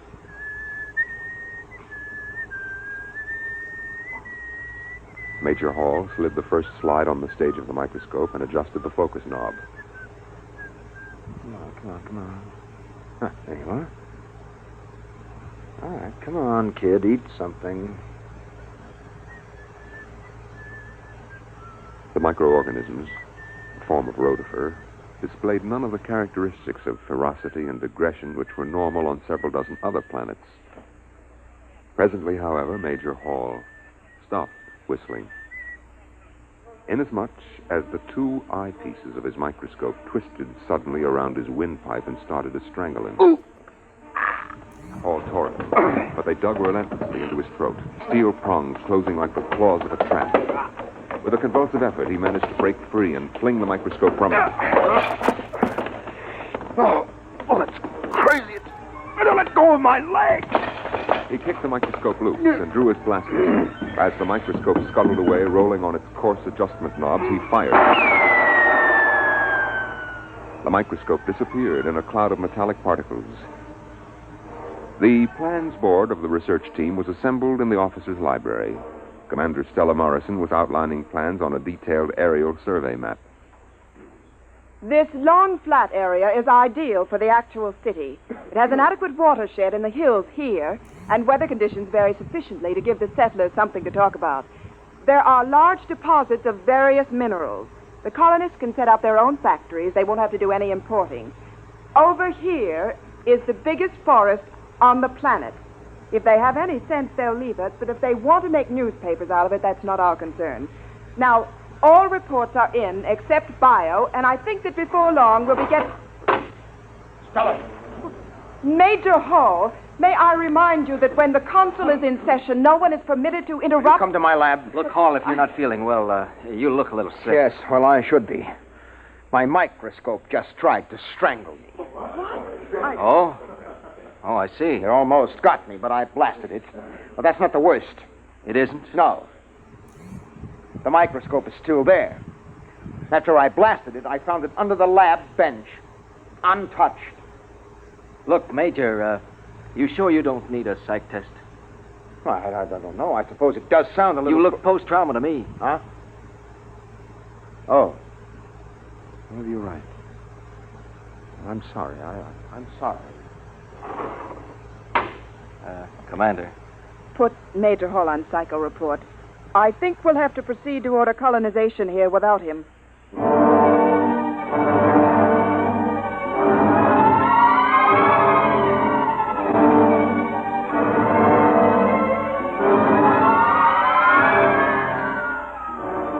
Major Hall proceeded to Psych Center and, inserting his ID card in the robot Neo Rorschach machine, he placed his hands on the contacts and activated the search and Gestalt circuits. Presently, the green light flashed, indicating tentative diagnosis. Major Hall hit the response key. Severe disturbance. Instability ratio above 10. And that's over danger, isn't it? Yes. 8 is danger. 10 is unusual, especially for a person of your index. Your norm is 4. Yeah, I know.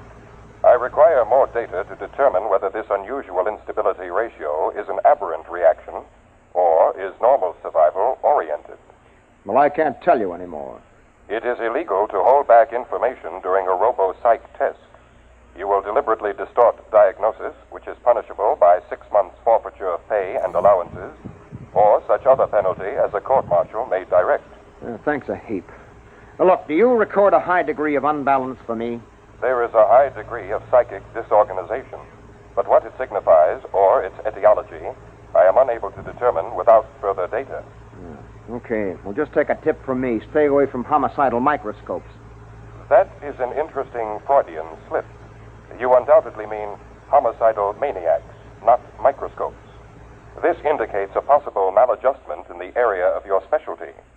Why don't you go grease your id?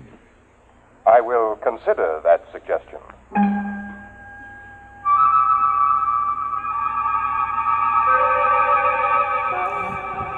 Major Hall returned to the biosection lab and tested the atmosphere near the place where he had fired his blast gun at the microscope.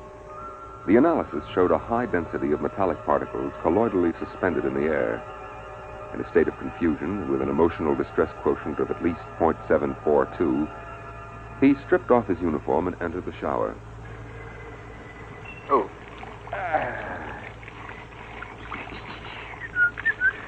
Oh, well, you can't expect anybody to believe a story like that. I must be off my rocker.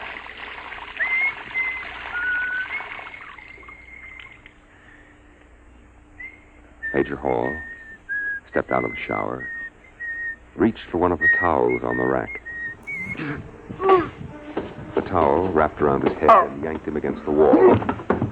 Rough cloth pressed over his mouth and nose. He fought wildly, pulling away. All at once, the towel let go. Major Hall crawled out of the shower and proceeded to dress. His belt, heavy canvas with reinforced metal links, tried to get him around the waist and crush him. The belt, being a heavy-duty issue, was strong, and they rolled on the floor until Hall was able to reach his blaster. He threw himself down in a chair to regain his breath. The arms of the chair started to close around him, but this time he was ready.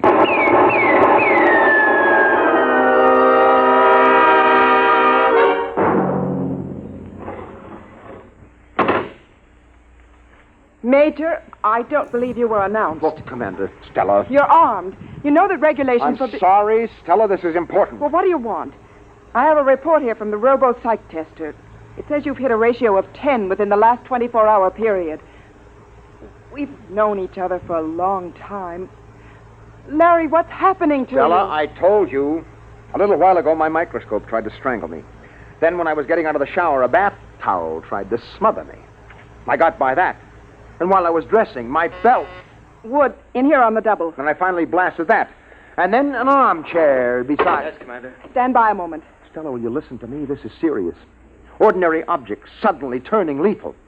Maybe this is what we've been looking for. Maybe this is... Your microscope tried to kill you? I told you, its stems got me here around the windpipe. No one else saw this happen? No. I blasted it, and then I found it again, perfectly all right. I see. Wood. Yes, ma'am. Get 2 guards and take Major Hall down to Captain Taylor in sickbay. Have him confined until he can be sent back to Terra for examination. Listen, Stella... Sorry, Major. You can't prove this story, and we'll just have to assume it's a psychotic projection on your part. And we can't afford to have any psychotics running around loose on this planet. Wood, carry on.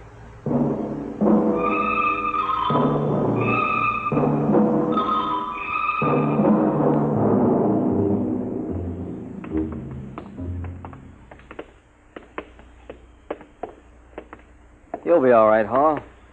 Back on Earth, they can clear a thing like this up in a few weeks. Yeah, maybe you're right, Wood. Maybe I'm just out of my mind. Here we are. Captain Taylor. Captain Taylor. He should be in. Captain. The hatch isn't locked. Taylor, what's the matter? That scatter rug is choking him. Take an end and pull. But quick before he's crushed. Grab that rug.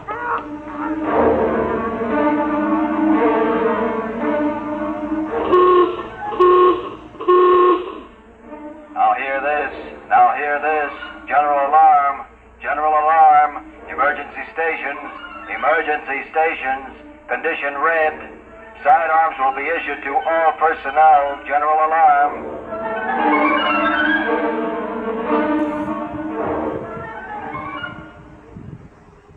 Captain Taylor tells me the rug came from Terra. His grandmother braided it. That's what I was trying to tell you. It was not the rug that attacked them. Then what was it? Something that looked like this rug. And it was something that looked like a microscope that went for me. And the towel and the belt. You mean there's some life form that can imitate anything? Yes, it seems so. And it's deadly.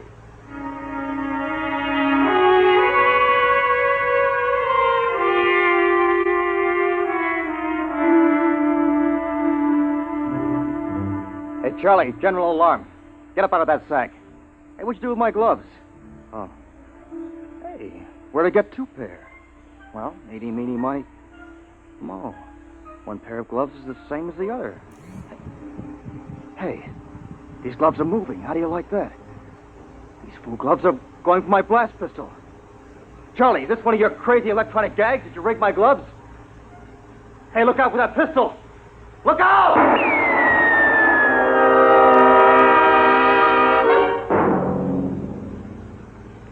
Commander, there's another casualty.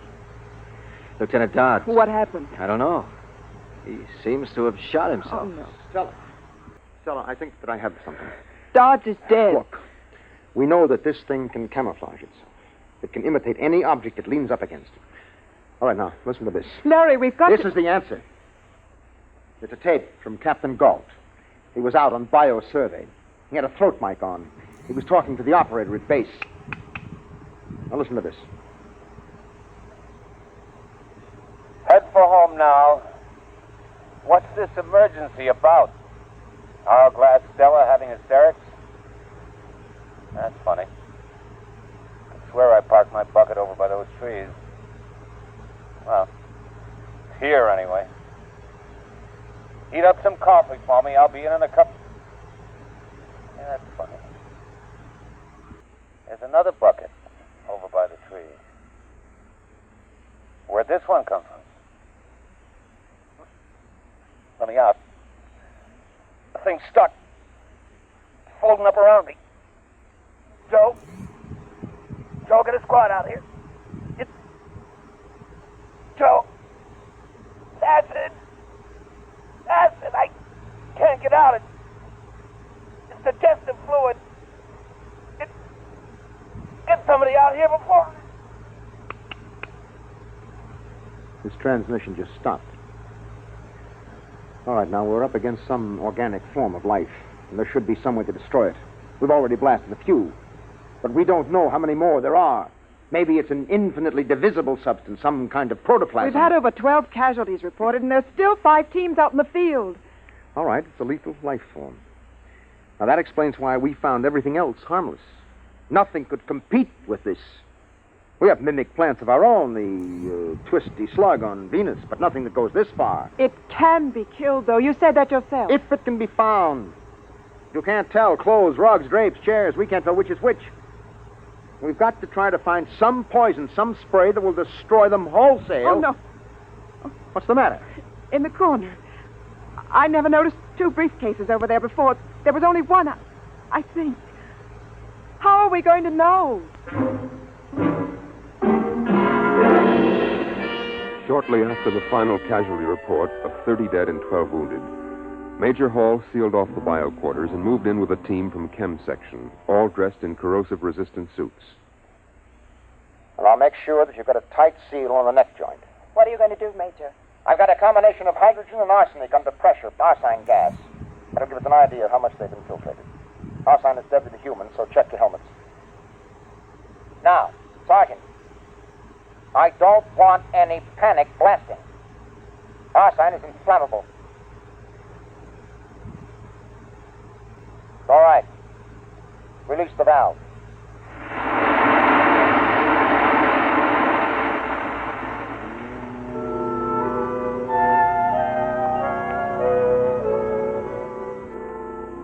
As the gas filled the room, the first to go was a filing cabinet, which melted and oozed to the floor, stars and test tubes.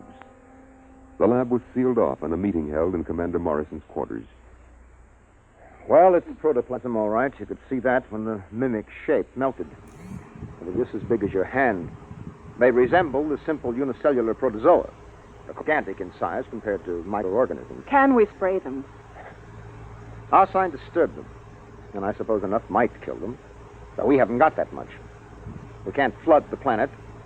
We wouldn't be able to use our blasters, and it's lethal to humans. We'll have to pull out. Stella, I'm afraid you don't quite understand. We can't take the chance of carrying them back to the system disguised as a boot or a towel or anything.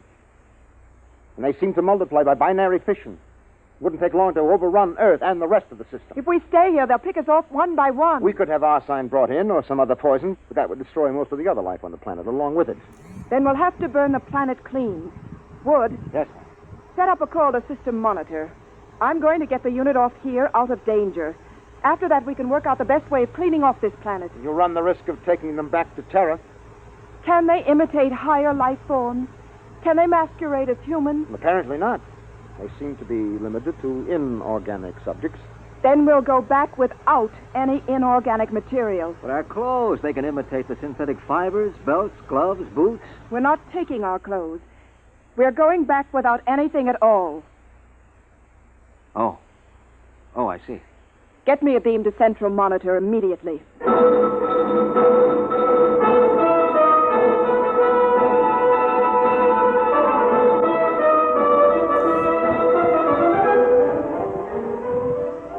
The nearest cruiser was 2 light hours away, Captain Daniel Davis commanding. Tight beam communication was established after coordinates were flashed from central monitor. This is Captain Davis. Can you read me? I read you. Commander Morrison here. Captain, you are to make a planetfall as soon as possible at coordinates to be supplied you. We are going to board your ship naked. Naked? That's right. That's, well, When will you land? at about 1,500 hours, I'd say. Captain, would it be possible for your men to... I'll have my crew below decks. We'll land on robot control. Thank you. Wood, sign off the transmission. Yes, ma'am. There was some objection among the enlisted personnel, particularly in the women's quarters. The ship landed at 1,200 hours. 3 hours sooner than expected. All hands disrobe immediately. All personnel report to field, ready to embark. So soon? I didn't hear the ship land. It's there, all right. We'd better go. Larry. Mm-hmm. Larry, you go ahead. I'd rather get ready alone.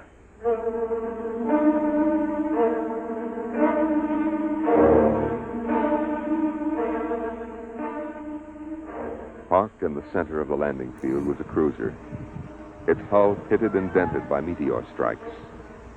It lay motionless, with no sign of life aboard. A crowd of naked people was moving across the field, blinking in the bright sunlight. Commander Stella Morrison, without any sign of rank apparent, paused on the ramp and spoke to Major Lawrence Hall beside her. Larry, Yeah? What is it? I'm scared. Why? I don't know. Psychological reaction. Forget it. It's a reaction to nudity carried over from early childhood. Come on, we're holding up the line. Larry, I want to go back. Stella, look. Now, at least Davis kept his promise. There are no enlisted men lining the hatches to enjoy the view. You see? It's dark in there. There's nothing to worry about. Come on. Up you go.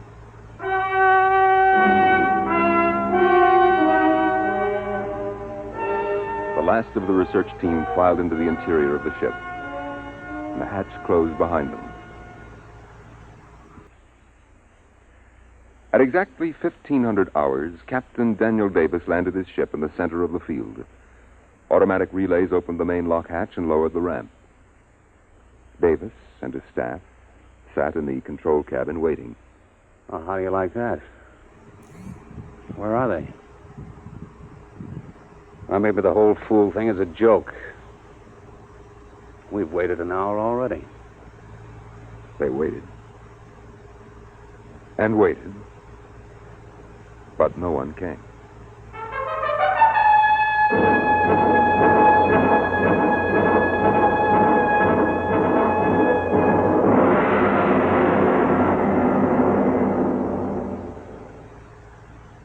You have just heard X-1, presented by the National Broadcasting Company in cooperation with Galaxy Science Fiction Magazine, which this month features Double Dare by Robert Silverberg, which demonstrates that pride can lead to much worse than a fall.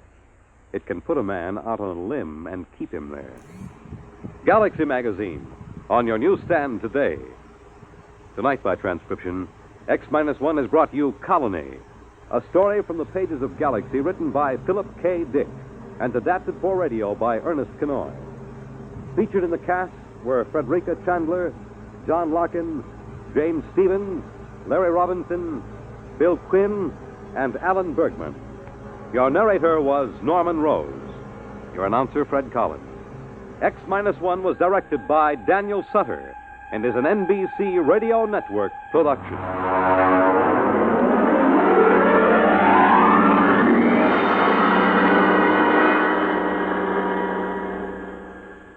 Hear music in the Morgan manner.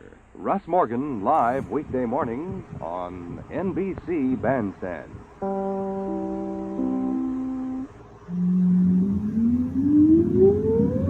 Countdown for blast off. X-5, 4, 3, 2, X-1, fire.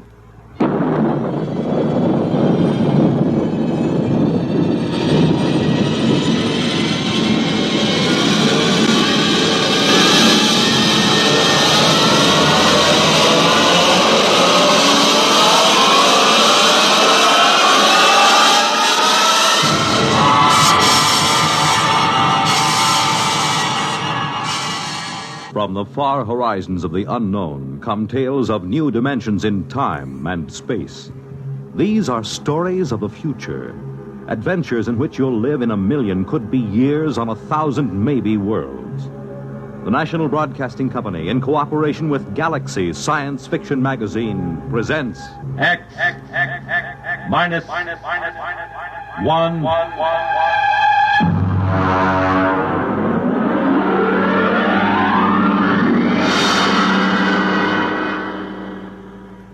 Tonight, Field Study by Peter Phillips.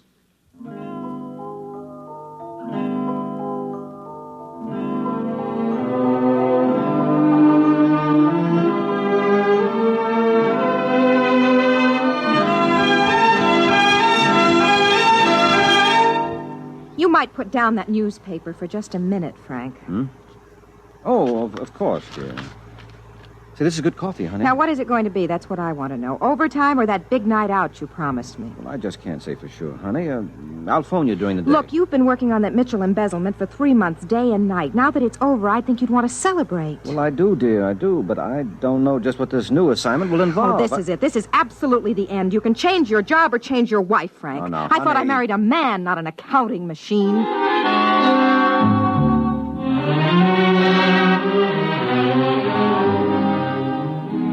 I guess I do seem like an accounting machine to Betty sometimes. Maybe she should have married a different kind of guy. Someone who likes to go out dancing and to parties all the time. And who has some kind of romantic career. The quiet life she had with me made her tense and nervous. No, more than that. Neurotic. Actually, the work I did was rather interesting, although she didn't feel that way about it. Being an investigator for the accountancy branch isn't exactly like being one of those detectives as smart as Einstein and as tough as Marciano, but we do get into some unusual situations. And now there was this new assignment the chief had given me. All I want you to do is see him, Frankie. You can be normally curious, but that's all. If you question him, make it simple. And if he gets cagey, cut it out. You're not going as an agent. You're just an errand boy. Take what he hands out and bring it back. Get on it right away.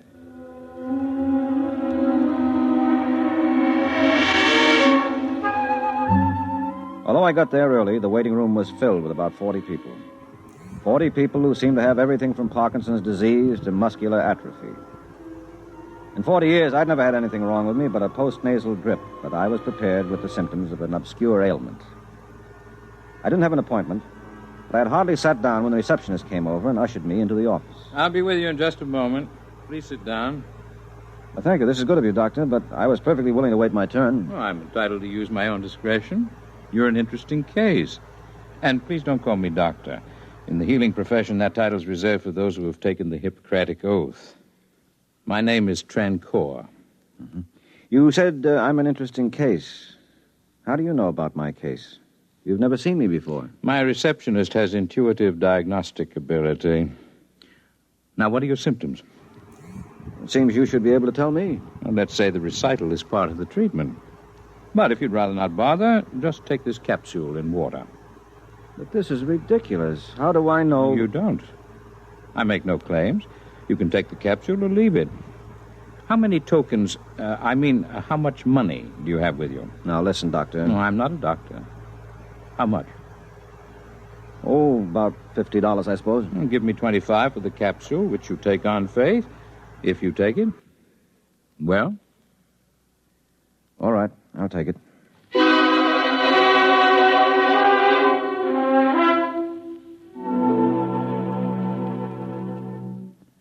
I'm afraid that's all there is to report, Chief. It's all right. All we really wanted was the capsule. Have you gotten a report? Yes, and it took the laboratory 5 hours to break it down. Just a harmless protein solution. 2 other investigators got the same thing. What about the genuine patients? They get a solution of water and a vegetable dye. They're both useless, but when he spots an investigator, he tries to give our lab man a headache. If he prescribes useless medicines, can't Trancor be booked for fraud? Oh, he doesn't make any claims for the blaster thing. How come he's on our level? Why the accountancy branch? Could be anybody's case. But every time a direct law enforcement agency has tried to investigate, the man has disappeared. They think we may be more discreet. What else do we know? A great deal. Then again, nothing. We have reports from law agencies and medical societies in London, Paris, Berlin, and Prague. Oh, that reminds me. Miss Hance, please ask Sir Greville to come in now. He sets up in business. Word of his cures gets around, he becomes a sensation, and then disappears. Thank you for waiting, Sir Greville. This is Frank Pake, who will be in charge of our investigation. How do you do? Frank, this is Sir Greville Gray, chairman of the English Medical Association. How do you do, sir? Suppose you tell Pake your own experience with Trancor, Sir Greville. Well, after conferring with my colleagues in other countries, I managed to have an interview with him when he set up shop in London. He's an impudent little devil, called me the chief witch doctor. When I said we'd prosecute, he flatly denied that he practiced medicine at all. What about the capsules? He said he simply offered the capsules because people expected something material. He said it made no difference whether they took them or not. In a word, he disclaims everything, even success. Perhaps legally he's in the clear. You mentioned his success. Do you credit him with success? I think he's a faker and a fraud. But some reputable doctors report that their own patients seem to have been cured of advanced leukemia, peritonitis, and appendicitis. That's why we must investigate these fantastic rumors as a professional and public duty. Well, just what do you want me to do, Chief? Find out all you can. Have him watched. Check with patients and stay with it. He may disappear at any time. This is a fine time for an assignment like this. My wife is about ready to get a psychiatrist or another husband. I'm sorry, Frankie, but you're the only one I can trust on a thing like this, and it shouldn't take long. Okay, Chief. You have a cigarette? Mine seem to be all gone. No wonder. You smoked half a dozen while we've been talking. Here. Thanks. I guess I do smoke too much. Probably what causes this post-nasal drip. Say, that's funny. What? My head is cleared up. My nasal drip is gone. Since I saw Trancor this morning. Yeah? Oh, it probably cleared up by itself. But I've had it for years. Well, I hope you're right.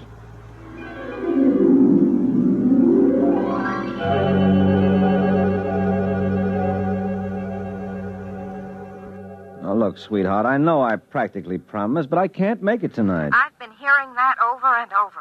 But, darling, this is a special case. It's detective work. The police are helping me. Oh, so you think you're a real G-man now, huh? A big, tough hero running around with a bottle of rye and a blonde. Oh, sweetie. Listen, hero, I hope they shoot first. I'm through. It's nothing like that, honey. Now, you're just upset and unreasonable. Look, I'll try to be home early. I'll call you. Don't bother. I won't be here. I heard from an old school friend today, and since you're going to be busy, I may as well go out. Oh, but baby, I'll listen. see you around town. And if you do get home early, don't wait up.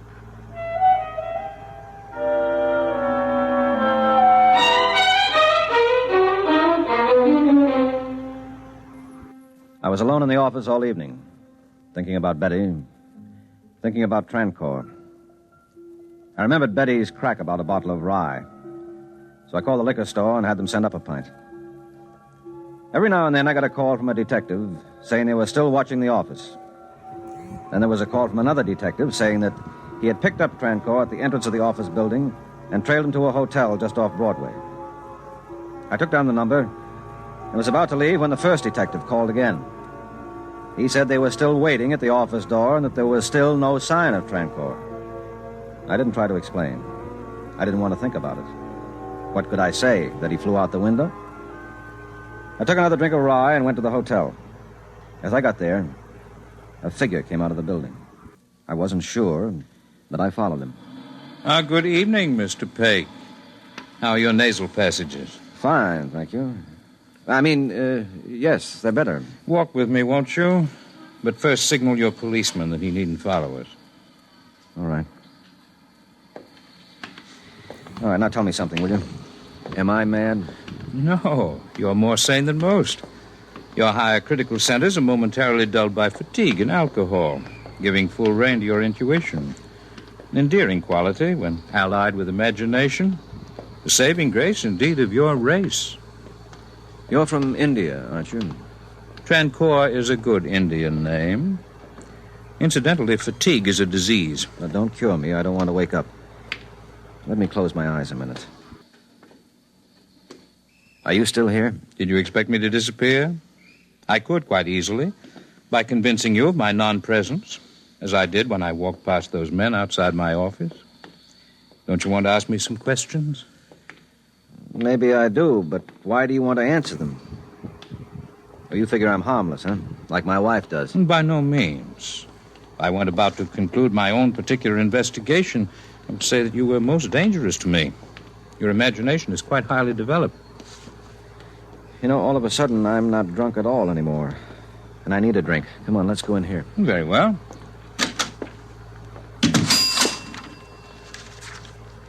A double rye, please. The same. Oh, just leave the bottle.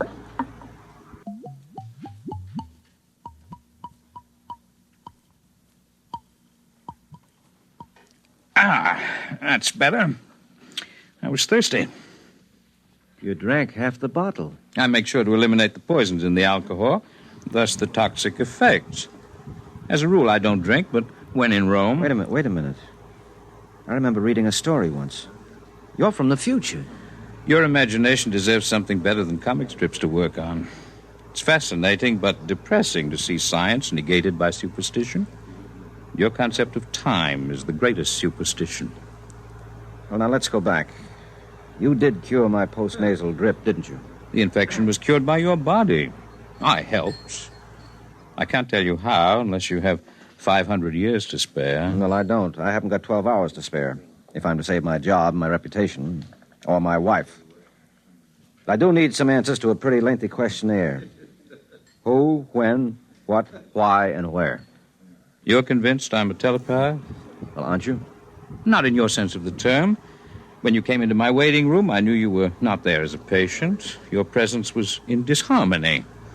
As for your name and occupation, they're naturally blazed so clearly on the surface of your mind that even your native clairvoyance could read the information. Well, that takes a load off my mind. Are you too big for me to understand? We'll see. I'm just looking at that girl over there. What a pity. 3/4 of her right lung is gone. Yeah? Well, you could put her right. Well, I could stop the infection. But she would return to that back room full of smoke and dust. She'd still travel on a crowded subway to an overheated office. She'd still starve herself to buy clothes to keep in fashion. I don't have a cure for those things. Well, that's the first time I've heard you admit you have a cure for anything. What are you, Mr. Trancorn? A healer. That is my profession. Why do you bother to do anything? Even a healer must eat, you know. And field research is expensive. Of course, I could obviously earn sufficient of your tokens for subsistence by gambling. But that would not be ethical. You could teach. What? Run afoul of your witch doctors? Besides, these techniques have taken me 500 years to learn. Well, that's why I thought... That I was from the future? Well, I might be in terms of possibility. We are no older than you are as a race, in terms of universal evolution, but as individuals we are longer lived. The biggest single advance you will make as a race will be when you increase the lifespan of the individual. You could help us. We could, but that must be achieved by your own efforts. Are we so contemptible in your eyes? Of course not. Would we study you if you were? Our architects, our musicians, even our fiction writers do field work in this territory and write scholarly theses when they return. Anthropology, in our sense of the term, embraces all the arts and sciences. We're scholars. Occasionally, we innovate, and you benefit. Why do you want to tell me this? Frankly, I like you. You have imagination enough to control your terrestrial chauvinism, your natural resentment of being studied. It may comfort you to know that in the physical sciences, your race is considered quite well advanced. Well, thank you. And come to think of it, I do resent being a bug under your microscope. I hate it. I could kill you. But you won't. Others would. Now you understand why our visits are unannounced. Will be until all men are as essentially civilized, that is to say, non-aggressive, as you are. How do you come here? I know what you're wondering. But no, I don't have a spaceship garaged anywhere. You see, we don't travel. We arrive. Afraid the distinction is not clear to you, but it'll have to do. Now, I must go to work. I have only 8 hours. Will you be my guide? What do you want to see? The city at play in the pre-dawn hours. I think my wife would suit you better in the role of a guide. She's playing pretty hard right now. And this situation makes you unhappy? Well, yes, of course it does. I guess I'm not overly emotional, but I do love Betty. I want her to be happy. With me. Oh, she frets and nags, and she's hard to please, but she's not really like that. She keeps herself busy with trivial things. It's as if she were afraid of important things. And what are the important things? Well, I don't know exactly. Helping people some way or other, I guess. You have any idea where your wife might be? Well, there are a couple of nightclubs she likes. Could we go there a little later? No, don't worry. I promise there'll be no unpleasant consequences if we meet. But now, let's get going.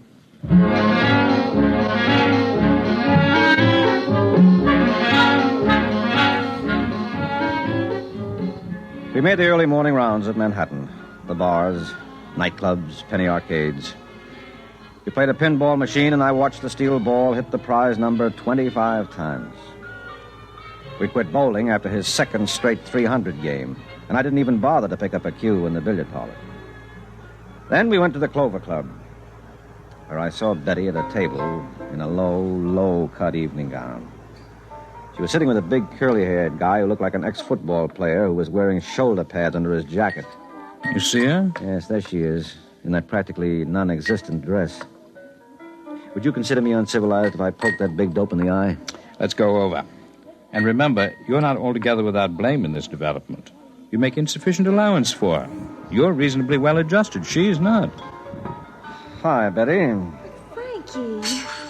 Frankie, where did you come from? Who's your friend? Excuse me, please. I have to make a phone call. I think I have a... Frankie, please get me a cab so I can go home. Go home? All right, dear. I'll be waiting for you. Hurry as soon as you can. I mean, when you're finished with your work.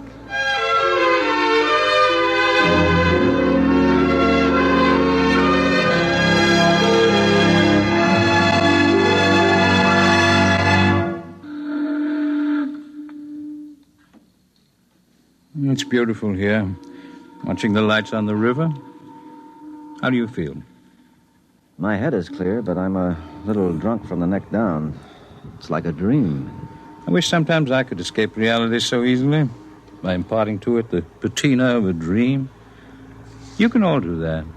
I almost envy you. Look, the dawn is coming up. The stars are fading. Yes. It's time for me to say goodbye, Mr. Pake. Can you at least tell me which star? You haven't seen it or named it yet. Promise to take care of Mr. Trancore for me, won't you? Make sure that he gets safely home. Find his address in this pocket.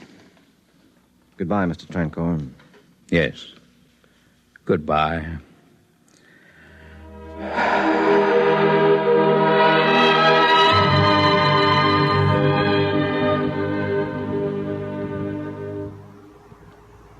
That's the way it happened, Chief. The body collapsed in my arms there on the bridge. When it came to, the man was Chandra Trancore, a second-rate doctor who disappeared from Madras 10 months ago. How do you expect anyone to believe that? Those doctors and cops can examine the poor devil till they drive him crazy, but he can't tell them anything. He has less idea where he's been these past 10 months than they have. How do you explain it? I don't. And I'd like you to hurry through my resignation, Chief. That's what you want. I want to be free to take legal action for Trancore if those witch doctors have him arrested on some phony charge. I'll take personal responsibility for seeing him home to India. You don't have to resign. I'll fix special leave if you insist on being crazy. Well, that's not all, though, Chief. You see, I'm taking an intensive 2-year course for a new career. Yes, you told me. I thought you were drunk. What's Betty going to think of a fool idea like that? If her nerves are on edge now, this is enough to drive anyone daffy. No. She's all for it. She really is. After all, a neurosis is a disease, and she met Trancore. Well, all right. Let me know how you're getting along.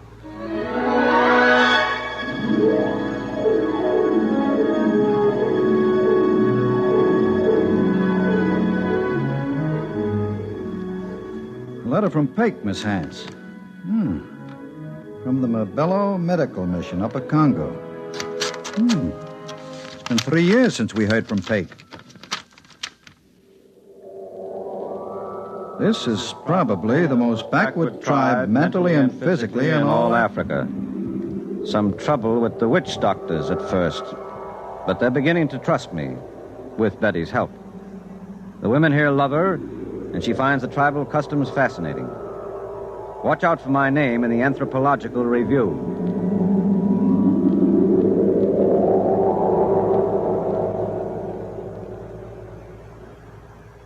You have just heard X-1, presented by the National Broadcasting Company in cooperation with Galaxy Science Fiction Magazine, which this month features Operation Stinky by Clifford D. Simak.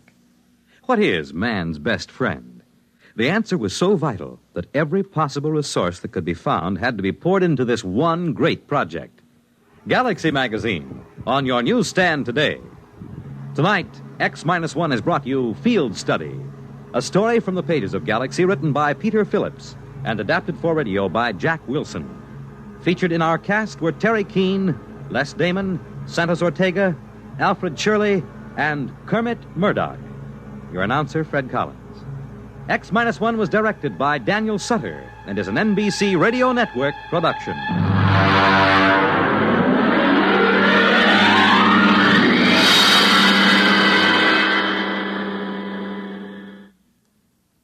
Can you identify the NBC bandstand jingle jangler? He or she is a famous personality, and you may win $1,000 if you can identify him. To enter the NBC Bandstand Jingle Jangler contest, send a postcard with your name and address and phone number to NBC Bandstand, Box 515, New York, 19, New York. Enter today. NBC takes you across the nation, around the world, with news on the hour and the hotline service all day, every day on most of these stations.